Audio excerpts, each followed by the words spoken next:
Hello guys, welcome back to my channel. അപ്പോൾ ആദ്യം തന്നെ പറയാം, റോഡുണ്ട് കേട്ടോ അടുത്തതുകൊണ്ട് വണ്ടി പോകുന്ന സൗണ്ട് ഇടക്കിടക്ക് കേൾക്കും. അതെല്ലാവരും ഒന്ന് അഡ്ജസ്റ്റ് ചെയ്യണം. ഈ ട്രൈപോഡിന് ചെറിയ എന്തോ ഒരു സ്ക്രൂ ഇളക്കമുണ്ട്, അതുകൊണ്ട് ഫാൻ്റെ കാറ്റുകൊണ്ട് ഈ ഫോൺ കിടന്ന് ഇങ്ങനെ ആടുന്നുണ്ട്. അപ്പം എന്തായാലും ഇന്നത്തെ വീഡിയോ എന്താണെന്ന് തമ്മിൽ കണ്ടപ്പോൾ തന്നെ നിങ്ങൾക്ക് മനസ്സിലായല്ലോ. ഇവിടെ വന്നിട്ടാണ് ഞാൻ ഇതിൻ്റെ കണ്ടിന്യൂവേഷൻ എടുക്കുന്നത്. അതായത് ഇപ്പം എൻ്റെ വീട്ടിലാണല്ലോ, ഞാൻ നേരത്തെ ഒന്നും എടുത്തു വെച്ചിട്ടില്ലായിരുന്നു. അപ്പൊ ഷിനാജ് വന്നത് മിനിഞ്ഞാന്ന് രാത്രി എത്തിയത്. ഇന്നലെ നമ്മൾ ജസ്റ്റ് ഒന്ന് പുറത്തു പോയി. അപ്പൊ ഇന്നും ഇപ്പൊ പോകുന്നുണ്ട് പുറത്ത്. അപ്പൊ ഞാൻ ഓർത്ത് അതിന് മുമ്പ് എടുത്ത് വെക്കാന്ന്, കാരണം നിങ്ങൾ എല്ലാരും ഈ വീഡിയോ കാണാൻ വെയിറ്റിംഗ് ആണെന്ന് എനിക്കറിയാം. ഒരുപാട് മെസ്സേജും കുറച്ചുകൂടെ സൗണ്ട് എന്റെ സൗണ്ട് കൊണ്ട് കേൾക്കത്തില്ല. അപ്പൊ ഒരുപാട് മെസ്സേജ്, റിയാക്ഷൻ വീഡിയോ. ഞാനും അങ്ങനെയാണ്, മറ്റുള്ളവരുടെയൊക്കെ റിയാക്ഷൻ വീഡിയോ ആണ് എനിക്ക് ഭയങ്കര ഇഷ്ടം. അതുകൊണ്ട് മാക്സിമം ഞാൻ നാളെ തന്നെ അപ്ലോഡ് ചെയ്യാം. ഇന്നിനി പോയി വന്ന് എഡിറ്റ് ഇട്ട് നാളെ അപ്ലോഡ് ചെയ്യാം. അപ്പൊ സംഭവം എന്താന്ന് വെച്ചാല്, നിങ്ങൾ തമ്മിൽ കണ്ടതുപോലെ തന്നെ പ്രഗ്നന്റ് ആണ് ഗൈസ്. അപ്പൊ എനിക്കറിയാം എന്നെ പോലെ തന്നെ നിങ്ങളും ഈ വാർത്ത കേൾക്കാൻ വേണ്ടിട്ട് ഇങ്ങനെ വെയിറ്റ് ചെയ്തിരിക്കുവായിരുന്നു എന്നുള്ളത്. മനസ്സിലാക്കാനുള്ള കാര്യം പറഞ്ഞല്ല, ഇങ്ങനെ കുറേ കമന്റ്സ് ഞാൻ കാണാറുണ്ട്. നിങ്ങൾക്ക് ഒരു ബേബി വേണ്ടേ, ബേബി പ്ലാനിങ് ഇല്ലേ, പുതിയ വീടാവുമ്പം ഒരു കുഞ്ഞുമായിട്ട് കയറാൻ പറ്റട്ടെ. ഈ നോമ്പിന്റെ സമയത്തും പെരുന്നാൾ സമയത്തൊക്കെ കൂടുതലും അസ്വാനെ ഞാൻ കൊഞ്ചിക്കുന്ന വീഡിയോ ഒക്കെ കാണുമ്പോൾ എല്ലാവരും ഇങ്ങനെ കമന്റ് ഇടാറുണ്ട്, നിങ്ങൾക്ക് ഒരു ബേബി പെട്ടെന്ന് ഉണ്ടാവട്ടെ എന്നൊക്കെ ഉള്ളത്. അപ്പൊ നമ്മുടെ പ്ലാനിങ്ങും കാര്യങ്ങളും എങ്ങനെയായിരുന്നു, എന്തായിരുന്നു, എൻ്റെ 3 മാസത്തെ അവസ്ഥ എന്തായിരുന്നു എന്നൊക്കെ ഉള്ളത് ചുരുക്കി ഞാൻ പറയാം. ഫുള്ളായിട്ട് പറയാൻ പോയ വീഡിയോക്ക് നല്ല ലെങ്ത് കൂടും. അതുകൊണ്ട് പെട്ടെന്ന് ഓരോ കാര്യങ്ങൾ പറഞ്ഞു പോകാം. അപ്പം സംഭവം എന്താന്ന് വെച്ചാല്, എവിടെ തൊട്ട് തുടങ്ങണമെന്ന് പോലും എനിക്കറിയത്തില്ല. എന്നാലും കുറേ കാര്യങ്ങൾ നിങ്ങളുടെ അടുത്ത് പറയണമെന്നുണ്ടായിരുന്നു. ഓർമ്മ വരുന്നതൊക്കെ ഞാൻ പറയാം. കല്യാണം ആയപ്പോൾ തന്നെ ഞങ്ങൾ പ്ലാൻ ചെയ്തായിരുന്നു ഉടനെ ഒന്നും ഒരു കുട്ടി വേണ്ട എന്നുള്ളത്. കാരണം ഫിനാൻഷ്യലി നമ്മളത്ര നമ്മുടെ കയ്യിൽ അങ്ങനെ ഒന്നും ഇല്ലായിരുന്നു. ഫിനാൻഷ്യലി എന്നല്ല, നമ്മൾ സെറ്റാവാൻ കുറച്ച് ടൈം എടുത്ത്. അന്ന് ഷിനാജിന് മാത്രമേ വരുമാനമുള്ളൂ, പിന്നെ ഉമ്മായും ജോലിക്ക് പോകുമായിരുന്നു. വീട്ടിലെ കാര്യങ്ങൾ നടന്ന് പോകുന്നതേ ഉണ്ടായിരുന്നുള്ളൂ. അപ്പോൾ ഞങ്ങൾ ഓർത്ത് ഫിനാൻഷ്യലി ഒന്ന് സെറ്റായിട്ട് നോക്കാന്നുള്ളത്. അങ്ങനെയൊക്കെ പ്ലാൻ ചെയ്തിരുന്നപ്പോഴാണ് അൺഎക്സ്പെക്റ്റഡ് ആയിട്ട് ആദ്യം പ്രഗ്നൻ്റ് ആയത്. അപ്പം ഞങ്ങൾ പ്രതീക്ഷിക്കാതെയാണല്ലോ ആയത്. ഞങ്ങൾക്ക് ഭയങ്കര ടെൻഷനായിരുന്നു, അയ്യോ ഇനി എന്താവും. കാരണം വീടായിട്ടില്ല, ഒന്നും ആയിട്ടില്ല. 6 മാസമായിട്ടുള്ളൂ കല്യാണം കഴിഞ്ഞിട്ട്, അപ്പോഴായിരുന്നു. പിന്നെ അത് അബോഷൻ ആവുകയും ചെയ്ത്. നമ്മൾ പ്രതീക്ഷിക്കാതെയാണ് ആയതെങ്കിലും പിന്നെ അബോഷൻ ആയിക്കഴിഞ്ഞാൽ എനിക്ക് ഭയങ്കര സങ്കടമായിരുന്നു. ഞാൻ മെൻ്റലി ഭയങ്കര ഡൗൺ ആയിരുന്നു അബോഷൻ ആയി കഴിഞ്ഞപ്പോഴത്തേക്കും. പെട്ടെന്ന് തന്നെ അടുത്ത വേണമെന്നുള്ളൊരു ചിന്തയായി എനിക്ക്. ഈ അബോഷൻ കഴിഞ്ഞിട്ട് ഞാൻ പിന്നെ ആരുടെയും പ്രഗ്നൻസി വീഡിയോ കണ്ടിട്ടില്ല. ഈ റിവീലിംഗ് വീഡിയോ, അന്നൊക്കെ കുറേ സെലിബ്രിറ്റീസ് പ്രഗ്നൻ്റ് ആയിട്ട് ഇങ്ങനെ ഓരോ വീഡിയോസൊക്കെ ഇടുമായിരുന്നു, ഡെലിവറി വ്ളോഗ്, ഈ പ്രഗ്നൻസി അനൗൺസ്മെന്റ്. അതൊന്നും ഞാൻ കാണത്തില്ല, കാരണം എനിക്ക് ഭയങ്കര വിഷമമായിരുന്നു അന്നൊക്കെ. പിന്നെ അതിൽ നിന്നൊക്കെ ഇങ്ങനെ റിക്കവറായി വരാൻ കുറച്ച് ടൈം എടുത്ത്. അപ്പം ഞാൻ ഷിനാജിനോട് പറഞ്ഞു, ഇപ്പം നമ്മൾ പ്ലാൻ ചെയ്യാതായതാണ്. അബോഷനായപ്പോൾ എനിക്ക് ഭയങ്കര സങ്കടമായപ്പോൾ ഞാൻ പറഞ്ഞു, പെട്ടെന്ന് തന്നെ നമുക്ക് അടുത്ത് നോക്കാം, എനിക്കിനി പറ്റത്തില്ല, ഭയങ്കര സങ്കടമാണെന്നൊക്കെ. അങ്ങനെ നമ്മൾ അടുത്തതിന് വേണ്ടിയിട്ട് നോക്കാൻ വേണ്ടിയിട്ട് ഇങ്ങനെ ഇരുന്നപ്പോഴാണ് നമ്മൾ ഒരിക്കലും പ്രതീക്ഷിക്കാതെ പഞ്ചായത്തിൽ നിന്ന് നമുക്കിങ്ങനെ വീട് പാസ്സായത്. അപ്പോൾ പിന്നെ ഞങ്ങൾക്ക് ആകെ കൺഫ്യൂഷനായി. ഇപ്പം നോക്കണ, ഇനി അതാ വീട് പണി കഴിഞ്ഞിട്ട് നോക്കണമെന്നുള്ളൊരു കൺഫ്യൂഷനായി നമുക്ക് അല്ലേ. പിന്നെ അവസാനം കുറച്ച് കഴിഞ്ഞിട്ട് മതി തീരുമാനമായി. പിന്നെ ഞങ്ങൾ രണ്ടുപേരും കൂടെ തീരുമാനിച്ചു, എന്തായാലും നമുക്ക് പാസ്സായി. ടൈം എടുക്കും വീട് കയറാൻ, എന്നാലും വീട് പണി കഴിഞ്ഞിട്ടല്ല, ഏകദേശം ഒന്ന് ആകുമ്പോഴത്തേക്കും നമുക്ക് അടുത്ത നോക്കാന്നുള്ള ഒരു പ്ലാനിങ് ആയി. അങ്ങനെയാണ് വീട് നമുക്ക് പാസ്സായി. നമ്മൾ ഒരിക്കലും പ്രതീക്ഷിക്കാതെ കേട്ടോ നമുക്ക് പഞ്ചായത്തിൽ നിന്ന് പൈസ കിട്ടിയത്. ഞാൻ ഒരുപാട് വീഡിയോസിൽ പറഞ്ഞിട്ടുണ്ട്. അങ്ങനെ വീട് പണി തുടങ്ങി. ഇനി അതിൻ്റെ ഇടയ്ക്ക് എന്തെങ്കിലുമൊക്കെ ഞാൻ വിട്ടുപോകുക, അത് ഉറപ്പാണ്. അങ്ങനെ വീട് പണി തുടങ്ങിയപ്പോൾ ഞങ്ങളിങ്ങനെ പറഞ്ഞേ, വീടിന്റെ വാർപ്പാകുമ്പോഴത്തേക്കും നമുക്ക് നോക്കി തുടങ്ങാം. അപ്പൊ നമ്മൾ നോക്കുമ്പോൾ തന്നെ ആവണമെന്നൊന്നും ഇല്ലല്ലോ. നോക്കി തുടങ്ങിയിട്ട് പിന്നെ ആയിക്കോട്ടെ, ഏകദേശം പകുതി ആയല്ലോ വീട് പണി. അപ്പൊ എന്റെ ഡെലിവറി കഴിയുമ്പോഴത്തേക്കും വീട് പണി കഴിയും, അങ്ങനെയൊക്കെ ഒരു ഉദ്ദേശമായിരുന്നു. അങ്ങനെ ഇരിക്കെ ഇപ്പോഴായിരുന്നു എന്റെ ബർത്ത്ഡേക്ക് ഷിനാജ് എന്നോട് ചോദിച്ചു, നിനക്ക് എന്തുവാ ബർത്ത്ഡേക്ക് ഗിഫ്റ്റ് ആയിട്ട് വേണ്ടേന്ന്. അങ്ങനെ എന്റെ ബർത്ത്ഡേക്ക് ഗിഫ്റ്റ് എന്ത് വേണമെന്ന് ചോദിച്ചപ്പോൾ ഞാൻ പറഞ്ഞു, എനിക്ക് കുട്ടി മതി എന്ന് പറഞ്ഞു. അങ്ങനെ നമ്മള് ഓഗസ്റ്റിലാണ് നമ്മുടെ പ്ലാനിങ് ഒക്കെ സ്റ്റാർട്ട് ചെയ്തത്. അപ്പൊ ഞങ്ങൾക്ക് ഭയങ്കര പ്രതീക്ഷയായിരുന്നു കേട്ടോ. ഫസ്റ്റ് നമ്മൾ നോക്കിയപ്പം 2nd മന്ത് തന്നെ പോസിറ്റീവ് ആകുമെന്ന് ഭയങ്കര പ്രതീക്ഷയായിരുന്നു. ഞങ്ങൾ എവിടെയെങ്കിലും ഒക്കെ പോയാല് കുണ്ടും കുഴിയൊക്കെ ഉള്ള റോഡുണ്ടെങ്കിൽ പയ്യെ നോക്കിയിട്ടായിരുന്നു പോകുന്നത്. ഞങ്ങള് തീരുമാനിച്ച പോസിറ്റീവ് ആയിരിക്കും. എനിക്കാണെങ്കിൽ ഭയങ്കര മുതുകുവേദനയൊക്കെ ആയിരുന്നു ആ ഒരു ടൈമില്. അങ്ങനെ എനിക്ക് ഭയങ്കര മുതുവേദനയായിട്ട് സെപ്റ്റംബറിൽ ഞങ്ങള് ഡോക്ടറെ കൊണ്ട് കാണിച്ചു. അപ്പൊ ഡോക്ടർ എന്താണ്, കൊളസ്ട്രോൾ അങ്ങനെ എന്തെങ്കിലും കൂടിയതിന്റെ വല്ല ആയിരിക്കും. അപ്പൊ ഞങ്ങൾ പറഞ്ഞു, ഇങ്ങനെ പ്രഗ്നന്റ് ആണാന്ന് ഒരു സംശയം ഉണ്ടെന്ന് പറഞ്ഞു. അപ്പൊ പുള്ളി പറഞ്ഞു, നോക്കാൻ സമയമായിട്ടില്ല, കാരണം എന്റെ പീരീഡ്സ് ഡേറ്റ് ആയിട്ടില്ലായിരുന്നു. ആയിട്ട് നിങ്ങൾ നോക്കിയാൽ മതി, ഇപ്പൊ തന്നെ നോക്കിയാലും അറിയത്തില്ല എന്ന് പറഞ്ഞു. അങ്ങനെ ഞങ്ങൾ വീട്ടിൽ വന്ന് ഞാൻ കുറച്ച് ദിവസം കഴിഞ്ഞ് എൻ്റെ കറക്റ്റ് ഡേറ്റിന് തന്നെ ഞാൻ പീരീഡ്സ് ആയിട്ട്. അപ്പോൾ ഭയങ്കര സങ്കടമായിരുന്നു ഞങ്ങൾക്ക് രണ്ടുപേർക്കും, കാരണം അത്രയും നമ്മൾ പ്രതീക്ഷിച്ചിട്ടായില്ലല്ലോ എന്ന് ഓർത്തിട്ട്. അങ്ങനെ സെപ്റ്റംബർ, ഒക്ടോബർ, നവംബർ അങ്ങനെ മാസങ്ങൾ അങ്ങനെ കടന്നു പോയി. എപ്പോഴോ 2-3 പ്രാവശ്യം അല്ലേ, 2-3 പ്രാവശ്യം ടെസ്റ്റ് വാങ്ങിച്ച് ഞാൻ തന്നെ നോക്കിയിട്ടുണ്ട്. അപ്പോഴൊക്കെ ഞാൻ വീഡിയോ എടുത്തിട്ടുണ്ട് കേട്ടോ. സത്യം പറഞ്ഞാൽ നല്ല ഇൻട്രോ ഒക്കെ പറഞ്ഞ് കൊണ്ടുപോയി ടെസ്റ്റ് ചെയ്യുന്ന നല്ല അടിപൊളി വീഡിയോസ് ഒക്കെ എടുത്തിട്ടുണ്ട്. പക്ഷെ അതിലൊക്കെ നെഗറ്റീവ് ആയിരുന്നു. ഇതായി കഴിഞ്ഞപ്പം ഒരു പ്രതീക്ഷയില്ലല്ലോ, നമ്മൾ നോക്കിയിട്ട് ഒന്നിലും പോസിറ്റീവ് അല്ല. അപ്പൊ ഇതും അങ്ങനെ ആയിരിക്കും ഓർത്ത് ഞാൻ അങ്ങനെ നല്ലപോലെ വീഡിയോ പോലും എടുത്തിട്ടില്ല. എന്നാലും വെറുതെ എടുത്തേക്കാന്നുള്ള ഒരു ഇതിലാണ് വെറുതെ ഒരു വീഡിയോ എടുത്ത്. എന്നെ ഒന്നും ഞാൻ കാണിച്ചിട്ടില്ല, ടെസ്റ്റ് ചെയ്യുന്നത് മാത്രം. അത് നിങ്ങൾക്ക് അവസാനം ഞാൻ ആഡ് ചെയ്യാം, ടെസ്റ്റ് ചെയ്തതും എല്ലാവരും കാണിച്ച റിയാക്ഷൻ വീഡിയോ ഒക്കെ. ഞാനാണെങ്കിൽ എൻ്റെ ഡേറ്റ് ആവുന്നതിന് മുമ്പ് തന്നെ പ്രഗ്നൻസി ടെസ്റ്റ് വാങ്ങിച്ചിട്ട് ഇങ്ങനെ ടെസ്റ്റ് ചെയ്ത് നോക്കുമായിരുന്നു. അപ്പോഴൊക്കെ ഷിനാജ് എന്നെ ചീത്ത പറയും, നീ എന്തിനാ ഇപ്പോഴേ നോക്കി വെറുതെ വിഷമിക്കുന്ന, ടൈം ആവട്ടെ, പീരീഡ്സ് ആയില്ലെങ്കിൽ നോക്കിയാൽ മതി. ഞാൻ എന്നിട്ട് ഇങ്ങനെ ശല്യം ചെയ്ത് എനിക്ക് വാങ്ങിച്ചോണ്ട് ടെസ്റ്റ് ചെയ്യുന്ന സാധനം വാങ്ങിച്ചോണ്ട് നോക്കണം എന്ന് പറയുമ്പോൾ വാങ്ങിച്ചു തരത്തില്ല. ഞാൻ എങ്ങനെയെങ്കിലും ഒക്കെ അത് വാങ്ങിക്കഴിഞ്ഞാലും ഓരോന്ന് നെഗറ്റീവ് ആവണം. നെഗറ്റീവ് ആയി കഴിഞ്ഞാല് വെറുതെ ടെൻഷൻ അടിപ്പിക്കും, നമ്മളെ കൂടി ടെൻഷൻ അടിപ്പിക്കും. എനിക്ക് ഭയങ്കര സങ്കടമായിരിക്കും. നെഗറ്റീവ് ആണെങ്കിൽ ഭയങ്കര എത്ര വട്ടം ഞാൻ നോക്കിയിട്ടുണ്ട്. ഇപ്പോഴും ഞാൻ പറയാത്ത കുറെ ടെസ്റ്റ് ചെയ്ത സാധനങ്ങൾ അവിടെ കിടപ്പുണ്ട്. കാരണം എനിക്ക് നമ്മൾ ഈ പ്രതീക്ഷ വെച്ചിരിക്കുമ്പോ നമ്മൾ നോക്കുമല്ലോ, അത് എല്ലാരും അങ്ങനെ തന്നെയാണ്, നമ്മൾ നോക്കും. നോക്കിയിട്ട് നെഗറ്റീവ് ആണെങ്കിൽ പിന്നെ ഫുള്ള് കരച്ചിലും ബഹളവും. ഞാൻ ഇങ്ങനെ പറയും, നമുക്ക് ആകുന്നില്ല, എന്ത് ചെയ്യും, എന്താ ഇങ്ങനെ, നമുക്ക് മാത്രം എന്താ ഇങ്ങനെ, അങ്ങനെയൊക്കെ ഞാൻ പറയുമായിരുന്നു. എനിക്ക് ഭയങ്കര വിഷമമായിരുന്നു, കാരണം നമ്മൾ അത്രയും പ്രതീക്ഷിച്ചിരിക്കുമല്ലേ. അങ്ങനെ അവസാനം എപ്പോഴായിരുന്നു, ഡിസംബറിൽ നമ്മൾ മണാലി പോയല്ലോ.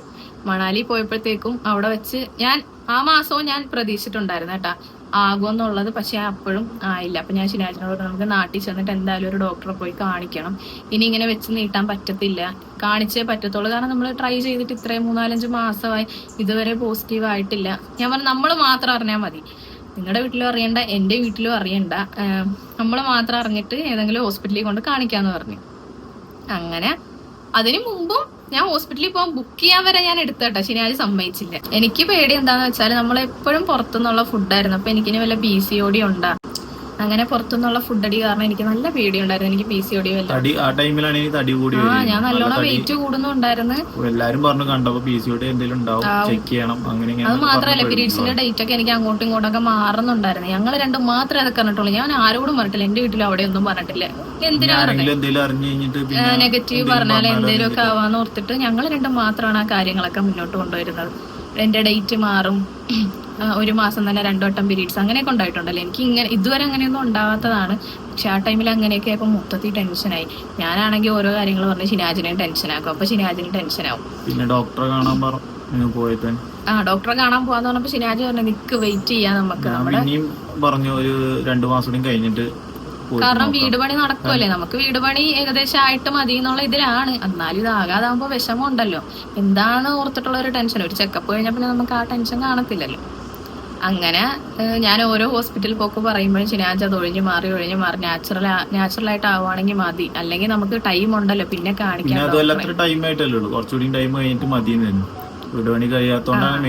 അങ്ങനെ ഒരു ഇതില് വന്നത്. അങ്ങനെ അവസാനം ഈ ഡിസംബറിലെ മണാലിയിൽ വെച്ച് ഞാൻ നല്ല പ്രശ്നം ഉണ്ടാക്കി ഷിനാജിനോട്, എന്തായാലും നാട്ടിൽ ചെന്നിട്ട്. കാരണം ഞാൻ അവിടെ വെച്ച് പീരീഡ്സ് ആയി, നമ്മൾ താജ്മഹൽ പോയ ടൈമിൽ ഞാൻ പീരീഡ്സ് ആയി. അപ്പൊ ഞാൻ ഷിനാജിനോട് പറഞ്ഞു, എന്തായാലും നമ്മുടെ വീട്ടിൽ ചെന്നാല് ഡോക്ടറെ കാണിക്കും, നിങ്ങൾ എൻ്റെ കൂടെ വന്നില്ല, ഞാൻ ഒറ്റക്കാണെങ്കിലും പോകും, അങ്ങനെയൊക്കെ പറഞ്ഞ് ഞങ്ങൾ രണ്ടുപേരും കൂടെ വഴക്കായി കേട്ടാ. അങ്ങനെ അപ്പൊ ഷിനാജ് പറഞ്ഞാൽ നിനക്ക് അത്രക്ക് നിർബന്ധമാണെങ്കിൽ പോകാം, നമുക്ക് ചെക്കപ്പ് കഴിഞ്ഞാൽ നമുക്ക് രണ്ടുപേർക്കും ഒരു സമാധാനം ആകുമല്ലോ എന്നും പറഞ്ഞ് അങ്ങനെ ചെന്നപ്പോഴാണ് അൺഎക്സ്പെക്റ്റഡ് ആയിട്ട് നമ്മൾ പീരീഡ്സ് ആയത്. അത്രയും മാസം എൻ്റെ ഡേറ്റ് ഒക്കെ നോക്കി നേരത്തെ ടെസ്റ്റൊക്കെ പ്രഗ്നൻസി ടെസ്റ്റ് ഒക്കെ വാങ്ങിച്ച് ടെസ്റ്റ് ചെയ്തോണ്ടിരുന്ന ഞാൻ ആ മാസം എന്റെ ഡേറ്റ് ചെയ്താന്ന് പോലും മറന്നുപോയി. കാരണം നമ്മൾ ഇത്രയും പ്രതീക്ഷ വെച്ച് ഇല്ലാതാകുമ്പോ നമ്മൾ ഇനി ഉണ്ടാകത്തില്ല എന്നുള്ള ഒരു പ്രതീക്ഷ നമ്മുടെ ഇന്ന് പോയി കഴിഞ്ഞാൽ നമ്മൾ വലിയ ഇത് ആലോചിക്കത്തില്ലല്ലോ. ആകുമ്പോ ആകട്ടെ, ഇനി വേണ്ട, അങ്ങനെയാ എന്റെ മനസ്സിൽ. അങ്ങനെ 25-21 തീയതി ആയിരുന്നു എന്റെ ഡേറ്റ്. എനിക്കറിയത്തില്ല ഞാൻ പീരീഡ്സ് ആയ എന്റെ ഡേറ്റ്. സത്യം, ഈ ഓവുലേഷന്റെ ആപ്പ് ഉണ്ടല്ലോ, അതൊക്കെ ഡൗൺലോഡ് ആക്കി കറക്റ്റ് ഓവുലേഷൻ ഡേറ്റ് ഒക്കെ എല്ലാം നോക്കിയിട്ട് നമ്മള് കറക്റ്റ് എല്ലാ കാര്യങ്ങളും മുന്നോട്ട് കൊണ്ടുപോയതാണ്. പിന്നെ അത് ഞാൻ ആപ്പ് ഡിലീറ്റ് ആക്കി, ഒന്നും വേണ്ട, ഇനി എനിക്ക് ഒന്നും വേണ്ട എന്നുള്ള ഇതില് ഞാൻ ആ ആപ്പൊക്കെ ഡിലീറ്റ് ആക്കുമ്പോൾ ഷിനാജനെ ചീത്ത പറയുമായിരുന്നു കേട്ടോ, നിനക്ക് വേറെ പണിയൊന്നും ഇല്ലേ, അതൊക്കെ അതിന്റെ സമയത്ത് ആയിക്കോളൂ, ഇതൊന്നും നോക്കിയിട്ട് കാര്യമില്ല, ഇതൊക്കെ നോക്കിയിട്ടാണ് എല്ലാവർക്കും ആകുന്നത്. അങ്ങനെയൊക്കെ എന്നെ കുറെ ചീത്ത പറയുമായിരുന്നു. സത്യം പറഞ്ഞാൽ അങ്ങനെ നോക്കണ്ടെന്ന് എന്റെ ഒരു അഭിപ്രായം. കാരണം എന്റെ ഓരോ ഭ്രാന്തിനെ ഞാൻ അതൊക്കെ ചെയ്തു കൂട്ടി, എന്റെ മനസ്സിലെ ടെൻഷൻ പ്രതീക്ഷ വെച്ചിട്ട് അങ്ങനെ ചെയ്യുമ്പോഴാണ് പ്രശ്നം. നമ്മള് പ്രതീക്ഷിക്കാതെ നിന്നപ്പോഴത്തേക്ക് നമുക്ക് പോസിറ്റീവ് ആവുകയും ചെയ്തു. എന്റെ പോലെ അപ്പോഴത്തെ സന്തോഷം പറഞ്ഞറിയിക്കാൻ പറ്റത്തില്ല. അങ്ങനെ ഞാൻ പറഞ്ഞല്ലോ, എന്റെ ഡേറ്റ് 21-നായിരുന്നു. 25 ഞാൻ ടെസ്റ്റ് ചെയ്തിട്ടില്ല. നാത്തൂന്റെ വീട്ടിലായിരുന്നു ഞാൻ. നാത്തൂന്റെ വീട്ടിൽ നിന്ന് തിരിച്ചു വരാൻ നേരം ബസ്സിലിരുന്നപ്പോഴാണ് എനിക്ക് ഇങ്ങനെ, അയ്യോ എന്റെ ഡേറ്റ് ഇങ്ങനെ, ഞാൻ എന്തോ ഒരു വീഡിയോ നോക്കുമ്പോഴാണ് അതിലെന്റെ, അതായത് താജ്മഹലിൽ നമ്മള് ചെല്ലുന്ന അന്നത്തെ ദിവസം ഞാൻ പീരീഡ്സ് ആയി. അന്നത്തെ ഏതോ ഒരു വീഡിയോ വീഡിയോ എഡിറ്റ് ചെയ്തോണ്ടിരിക്കും. ഇപ്പോഴും ഞാൻ പോസ്റ്റ് ചെയ്തിട്ടില്ല കേട്ടോ വീഡിയോ, അത് വേറെ കാര്യം. അതിൽ നോക്കിയപ്പോഴാണ് എനിക്ക് മനസ്സിലായത് എന്റെ ഡേറ്റ് സംഭവം കഴിഞ്ഞ്. അയ്യോ എന്തായാലും ഞാൻ പീരീഡ്സ് ആകാത്ത. അപ്പോഴും എന്റെ മനസ്സിൽ പ്രഗ്നന്റ് ആണെന്നല്ല കേട്ടോ, PCOD. ഇതെനിക്ക് PCOD തന്നെ, എനിക്ക് എന്തോ അസുഖമുണ്ട്, എന്റെ മനസ്സിൽ ഇങ്ങനെ ഡോക്ടറെ നമ്മള് പോവാൻ വേണ്ടിട്ട് നിന്നതാ. അപ്പൊ നാത്തൂന്റെ വീട്ടിൽ എന്റെ മൂത്ത നാത്തൂൻ വന്നപ്പോഴത്തേക്കും ഞങ്ങൾ രണ്ടുപേരും കൂടെ അങ്ങനെ പോയതായിരുന്നു. അങ്ങനെ തിരിച്ചു വരുമ്പോ എന്റെ മനസ്സിലാ പ്രഗ്നൻസി ടെസ്റ്റ് വാങ്ങിച്ചിട്ട് എന്തായാലും നോക്കാം. ഷിനാജിനോട് പോലും ഞാൻ പറഞ്ഞില്ല അത് വാങ്ങിച്ചത് നോക്കിയത്, ഒന്നും ഷിനാജ് അറിഞ്ഞിട്ടില്ല കേട്ടാ. കാരണം എല്ലാ മാസം ഞാൻ വായിലിരിക്കുന്ന ചീത്ത കേൾക്കണം, എന്തിനാ ഈ മാസം കൂടെ കേൾക്കണോന്ന് ഓർത്തിട്ട് ഞാൻ പറഞ്ഞിട്ടില്ലായിരുന്നു. ഇടക്ക് സ്റ്റോറേജിന്റെ പ്രശ്നം കൊണ്ട് കട്ടായി പോകണം കേട്ടോ, അതുകൊണ്ട് ആ പറയുന്ന ഫ്ലോ പോവാണ്. അങ്ങനെ നാത്തൂൻ എങ്ങനെയെങ്കിലും നാത്തൂനെ കണ്ണു വെട്ടിച്ചിട്ട് എനിക്കിത് വാങ്ങണം. കാരണം അഥവാ നെഗറ്റീവ് ആണെങ്കിൽ നാത്തൂനും അത് വാങ്ങിച്ചിട്ട് നെഗറ്റീവ് ആണെങ്കിൽ അതൊരു ഇതല്ലേ. ഞാൻ ആരെ അറിയിക്കേണ്ടെന്ന് ഓർത്തിട്ട് ഇങ്ങനെ നിൽക്കുമ്പോഴാണ് ആൾക്ക് ഡ്യൂട്ടിക്ക് ഇടാൻ പുതിയൊരു കോട്ട് വേണമെന്നും പറഞ്ഞ് തുണിക്കടയിലോട്ട് പോയ സമയത്ത് എനിക്ക് പീരീഡ്സ് ആയ വയറുവേന വരും, ഗുളിക കഴിക്കണം, ഗുളിക എൻ്റെ അടുത്തില്ല എന്നും പറഞ്ഞാൽ വേഗം മെഡിക്കൽ സ്റ്റോറിൽ പോയി സാധനം വാങ്ങിച്ച് പോക്കറ്റിലിട്ട് വീട്ടിൽ വന്ന് ഞാൻ പെട്ടെന്ന് മേലെ എഴുതാൻ കയറി. അപ്പോഴൊക്കെ എൻ്റെ മനസ്സിൽ വേണ്ട, ഫോൺ എടുക്കണ്ട, വീഡിയോ എടുക്കണ്ട, എന്തിനാ വെറുതെ എല്ലാ പ്രാവശ്യം കുറെ വീഡിയോ എടുത്തിട്ട് നെഗറ്റീവാണ്, വെറുതെ എന്തിനാ. എന്നിട്ട് ഞാൻ എൻ്റെ മനസ്സിൽ എടുത്തേക്കാൻ ചില, പിന്നെ അഥവാ പോസിറ്റീവ് ആണെങ്കിലോ, കാരണം ഇത്രയും ലേറ്റ് ആയില്ലേ പീരീഡ്സ്. അങ്ങനെ ഞാൻ ഫോണും എടുത്ത് മേലെ എഴുതാൻ വേണ്ടി കയറി ടെസ്റ്റ് ചെയ്തപ്പോൾ പോസിറ്റീവ്. ഭയങ്കര സന്തോഷമായിരുന്നു കേട്ടോ അത് കണ്ടപ്പോഴത്തേക്ക്. എൻ്റെ പൊന്നോ, അപ്പോഴത്തെ എൻ്റെ റിയാക്ഷൻ വീഡിയോ എടുത്തിരുന്ന് ഞാൻ കരയുന്നത് നിങ്ങൾക്ക് കാണാമായിരുന്നു. ഞാൻ എൻ്റെ മുഖവേ എടുത്തിട്ടില്ല, അതിങ്ങനെ ടെസ്റ്റ് ചെയ്യുന്ന മാത്രം, പിന്നെ ഇവരെയൊക്കെ കൊണ്ട് കാണിക്കുന്നത് മാത്രം എടുത്തത്. എനിക്കാണെങ്കിൽ രാത്രിയല്ലേ വീഡിയോ ഒക്കെ ക്ലാരിറ്റി കാണത്തില്ല, ഷിനാജിനെ രാവിലെ കാണിച്ചാൽ മതി എന്നൊക്കെ ആയിരുന്നു. പക്ഷേ എനിക്കൊരു സമാധാനവും ക്ഷമയില്ലാത്തതുകൊണ്ട് അപ്പൊ തന്നെ ഞാൻ ഷിനാജിനോട് പുറത്തോട്ട് വിളിച്ചു. അകത്ത് ഉമ്മായി നാത്തൂനൊക്കെ ഇരുന്ന് TV ആണ്. ഞാൻ പുറത്തോട്ട് പോവാ, ഒരു സാധനം ഉണ്ടെന്ന് പറഞ്ഞ സംഭവം ഞാൻ കൊടുത്ത് വീഡിയോ എടുത്ത് അങ്ങനെ ഉമ്മാനെയും നാത്തൂമാരെ എല്ലാരെയും വീഡിയോ കോൾ ചെയ്ത് കാണിച്ച് എല്ലാവരും വീഡിയോ എടുത്ത് വെച്ചിട്ടുണ്ട്, നിങ്ങൾക്ക് കാണാം. അപ്പം അങ്ങനെയൊക്കെയായിരുന്നു നമ്മുടെ പ്രഗ്നൻസി പ്ലാനിങ്. നിങ്ങളുടെ ഓരോരുത്തരുടെ കമന്റ് കാണുമ്പോഴൊക്കെ ഭയങ്കര സങ്കടമായിരുന്നു എനിക്ക്. നിങ്ങൾക്കൊരു കുഞ്ഞ് വേണ്ടേ, കൂടുതൽ അസുഖമാണ് ഞാൻ കളിപ്പിക്കുന്നത്. ഏതൊരു കുഞ്ഞെൻ്റെ വീഡിയോയിൽ കാണിച്ചാലും അപ്പോൾ അവർ പറയും നിങ്ങൾക്കൊരു കുഞ്ഞുണ്ടാകട്ടെ, നല്ല രീതിയിലാട്ടെ, നെഗറ്റീവായിട്ടല്ല. അപ്പം ഞാൻ ഇങ്ങനെ ആലോചിക്കും, റബ്ബേ ഈ അവസ്ഥയെ കൂടെ കടന്നു പോകുമ്പോൾ കമന്റ് ആണോ നമുക്കൊരു പ്രത്യേക സങ്കടമായിരിക്കുമല്ലോ. അങ്ങനെ പഠിച്ചവൻ എൻ്റെ സങ്കടം കണ്ട് ഞങ്ങൾക്കും ഒരു കുഞ്ഞിനെ തന്ന് അനുഗ്രഹിച്ചിട്ടുണ്ട്. അപ്പം എല്ലാവരുടെയും ദുആയും കാര്യങ്ങളൊക്കെ നമ്മുടെ ഒപ്പം വേണം. അപ്പം അങ്ങനെയാണ് നമ്മുടെ പ്രഗ്നൻസി പ്ലാനിങ്. പിന്നെ ഇപ്പം ഞാൻ പ്രഗ്നന്റ് ആയിട്ട് 4 മാസം, 4 തുടങ്ങി 4 പകുതി ആയിട്ടുണ്ട് കേട്ടോ. അപ്പം എൻ്റെ ഈ 3 മാസം കുറച്ച് ടഫായിരുന്നു. അത് എല്ലാവർക്കും അങ്ങനെ തന്നെ ആണല്ലോ. പക്ഷെ മറ്റുള്ളവരെ അപേക്ഷിച്ചിട്ട് എനിക്ക് അത്രയും പ്രശ്നമില്ലായിരുന്നല്ലേ. നമുക്ക് എന്താ അങ്ങനെ ഇല്ലായിരുന്നു. ഇടക്ക് എനിക്കൊന്ന് പ്രഗ്നന്റ് ആയിട്ട് 4-5 പ്രാവശ്യം ഞാൻ ഛർദ്ദിച്ചിട്ടുള്ളൂ. എനിക്ക് നല്ല ഗ്യാസിന്റെ ഇഷ്യൂ ഉണ്ടായിരുന്നു. അപ്പൊ ഈ ഓറഞ്ച് ജ്യൂസ് കഞ്ഞിയൊക്കെ ചില സമയത്ത് കുടിക്കുമ്പോൾ എനിക്ക് പറ്റത്തില്ലായിരുന്നു. ഫുഡ് മിക്കതും എനിക്ക് പറ്റത്തില്ലായിരുന്നു കേട്ടാ. സ്മെല്ല്, ചോറ് സാമ്പാറൊക്കെ എനിക്ക് കണ്ടാൽ തന്നെ ഞാൻ ഛർദ്ദിക്കുമായിരുന്നു. അങ്ങനത്തെ ഒരു അവസ്ഥയായിരുന്നു. അപ്പൊ ഞാൻ ഓർത്ത റബ്ബേ ഇനി എനിക്ക് എന്റെ ജീവിതത്തിൽ ഒരിക്കലും ഇതൊന്നും കഴിക്കാൻ പറ്റത്തില്ലേ എന്ന് പറയാൻ ചിന്തിച്ചിട്ടുണ്ട്. സാമ്പാർ നിങ്ങൾക്ക് അറിയാലോ, സാമ്പാർ എന്ന് പറഞ്ഞാല് പറ്റത്തില്ലായിരുന്നു. ഞങ്ങൾ എന്നിട്ട് ഇങ്ങനെ ഒരു വട്ടം തുടക്കത്തിൽ ഇങ്ങനെ പുറത്ത് ഫുഡ് കഴിക്കാൻ പോയപ്പം ഷിനാജ് സദ്യയും ഞാൻ ബിരിയാണിയെ കഴിച്ചത്. ഷിനാജ് ചോറ് സാമ്പാറും ഞാൻ ബിരിയാണി. എന്നിട്ട് ഞാൻ ഇങ്ങനെ ഷിനാജ് സാമ്പാറും കൂട്ടി കഴിക്കുന്ന ഇങ്ങനെ നോക്കിയിരുന്നിട്ടുണ്ട്. കാരണം എനിക്ക് പറ്റുന്നില്ല കഴിക്കാൻ. എന്നിട്ട് ഷിനാജിന്റെ പാത്രത്തിൽ നിന്ന് കുറച്ചെടുത്ത് നിന്ന് നോക്കിയിട്ട് പോലും എനിക്ക് പറ്റുന്നില്ലായിരുന്നു. ഇപ്പം അൽഹംദുലില്ലാഹ് എല്ലാം ഓക്കെ ആയിട്ടുണ്ട്. ഒന്നും കഴിക്കാൻ പറ്റാത്ത അങ്ങനത്തെ ബുദ്ധിമുട്ടുകളൊന്നും ഇല്ല. ഇപ്പൊ ഞാൻ എന്റെ വീട്ടിലാണല്ലോ. ആദ്യത്തെ 3 മാസമാണെങ്കിലും ഞാൻ അവിടെ തന്നെയായിരുന്നു, ഇങ്ങോട്ട് വന്നിട്ടില്ലായിരുന്നു. കാരണം ട്രാവൽ ചെയ്ത് ഇങ്ങോട്ട് എന്തിനാ നമ്മൾ വെറുതെ റിസ്ക് എടുക്കുന്നത്, നമ്മൾ അത്രയും കെയർ ചെയ്യണമല്ലോ. പിന്നെ ഡോക്ടറും പറഞ്ഞായിരുന്നു വേണ്ട, എന്തായാലും 3 മാസം കഴിഞ്ഞിട്ട് ഇവിടെ വന്ന് നിൽക്കാന്നുള്ള ഒരു ഇതിലായിരുന്നു. സ്കാനിങ് ഒക്കെ കഴിഞ്ഞ് ഓക്കെ ആണെങ്കിൽ നമുക്ക് സമാധാനത്തിൽ വന്ന് നിൽക്കാമല്ലോ. അതുകൊണ്ടാണ് ഞാൻ അവിടെ തന്നെ നിന്നത്. അതാണ് ഇടക്കിടക്ക് എന്റെ ഉമ്മ അങ്ങോട്ട് വന്നോണ്ടിരുന്നത്. അതൊക്കെ കൊണ്ടാണ് കേട്ടോ നോമ്പിനും പെരുന്നാളിനൊന്നും വരാഞ്ഞത്. ഉമ്മാനെ ഞാൻ അങ്ങോട്ട് വിളിപ്പിക്കുമായിരുന്നു. ആ സമയത്ത് എന്റെ ഉമ്മ അടുത്ത് വേണമെന്ന് ഭയങ്കര ഒരു ഇതായിരുന്നു. ഉമ്മായും ഷിനാജും അടുത്ത് തന്നെ വേണം, ഷിനാജ് എന്തായാലും എന്റെ കൂടെ തന്നെ വേണമെന്നുള്ളൊരു ഇതായിരുന്നു. അൽഹംദുലില്ലാഹ് എന്തായാലും കുഴപ്പമൊന്നും ഇല്ലാതെ 3 മാസം കഴിഞ്ഞ് പോയി. ഷിനാജ് ആണെങ്കിലും അത്രയും കെയർ ചെയ്താണ് എന്നെ നോക്കിയത്. ഞാൻ ഒരിക്കലും പ്രതീക്ഷിച്ചില്ല ഇങ്ങനെ എന്നെ നോക്കുമെന്നുള്ള. സത്യം ഞാൻ ഈ പ്രഗ്നന്റ് ആയിട്ടിരുന്നെങ്കിലും എന്നെ അത്രക്ക് നല്ല പോലെയാണ് നോക്കിയത്. നോമ്പ് പിടിച്ചിരുന്നിട്ട് പോലും എനിക്ക് ഫുഡ് വാരി തന്നിട്ടുണ്ട്. കാരണം എനിക്ക് ഫുഡ് ഒന്നും കഴിക്കാൻ പറ്റത്തില്ല. സ്വന്തമായിട്ട് കഴിച്ച് ഞാൻ തിന്നത്തില്ല.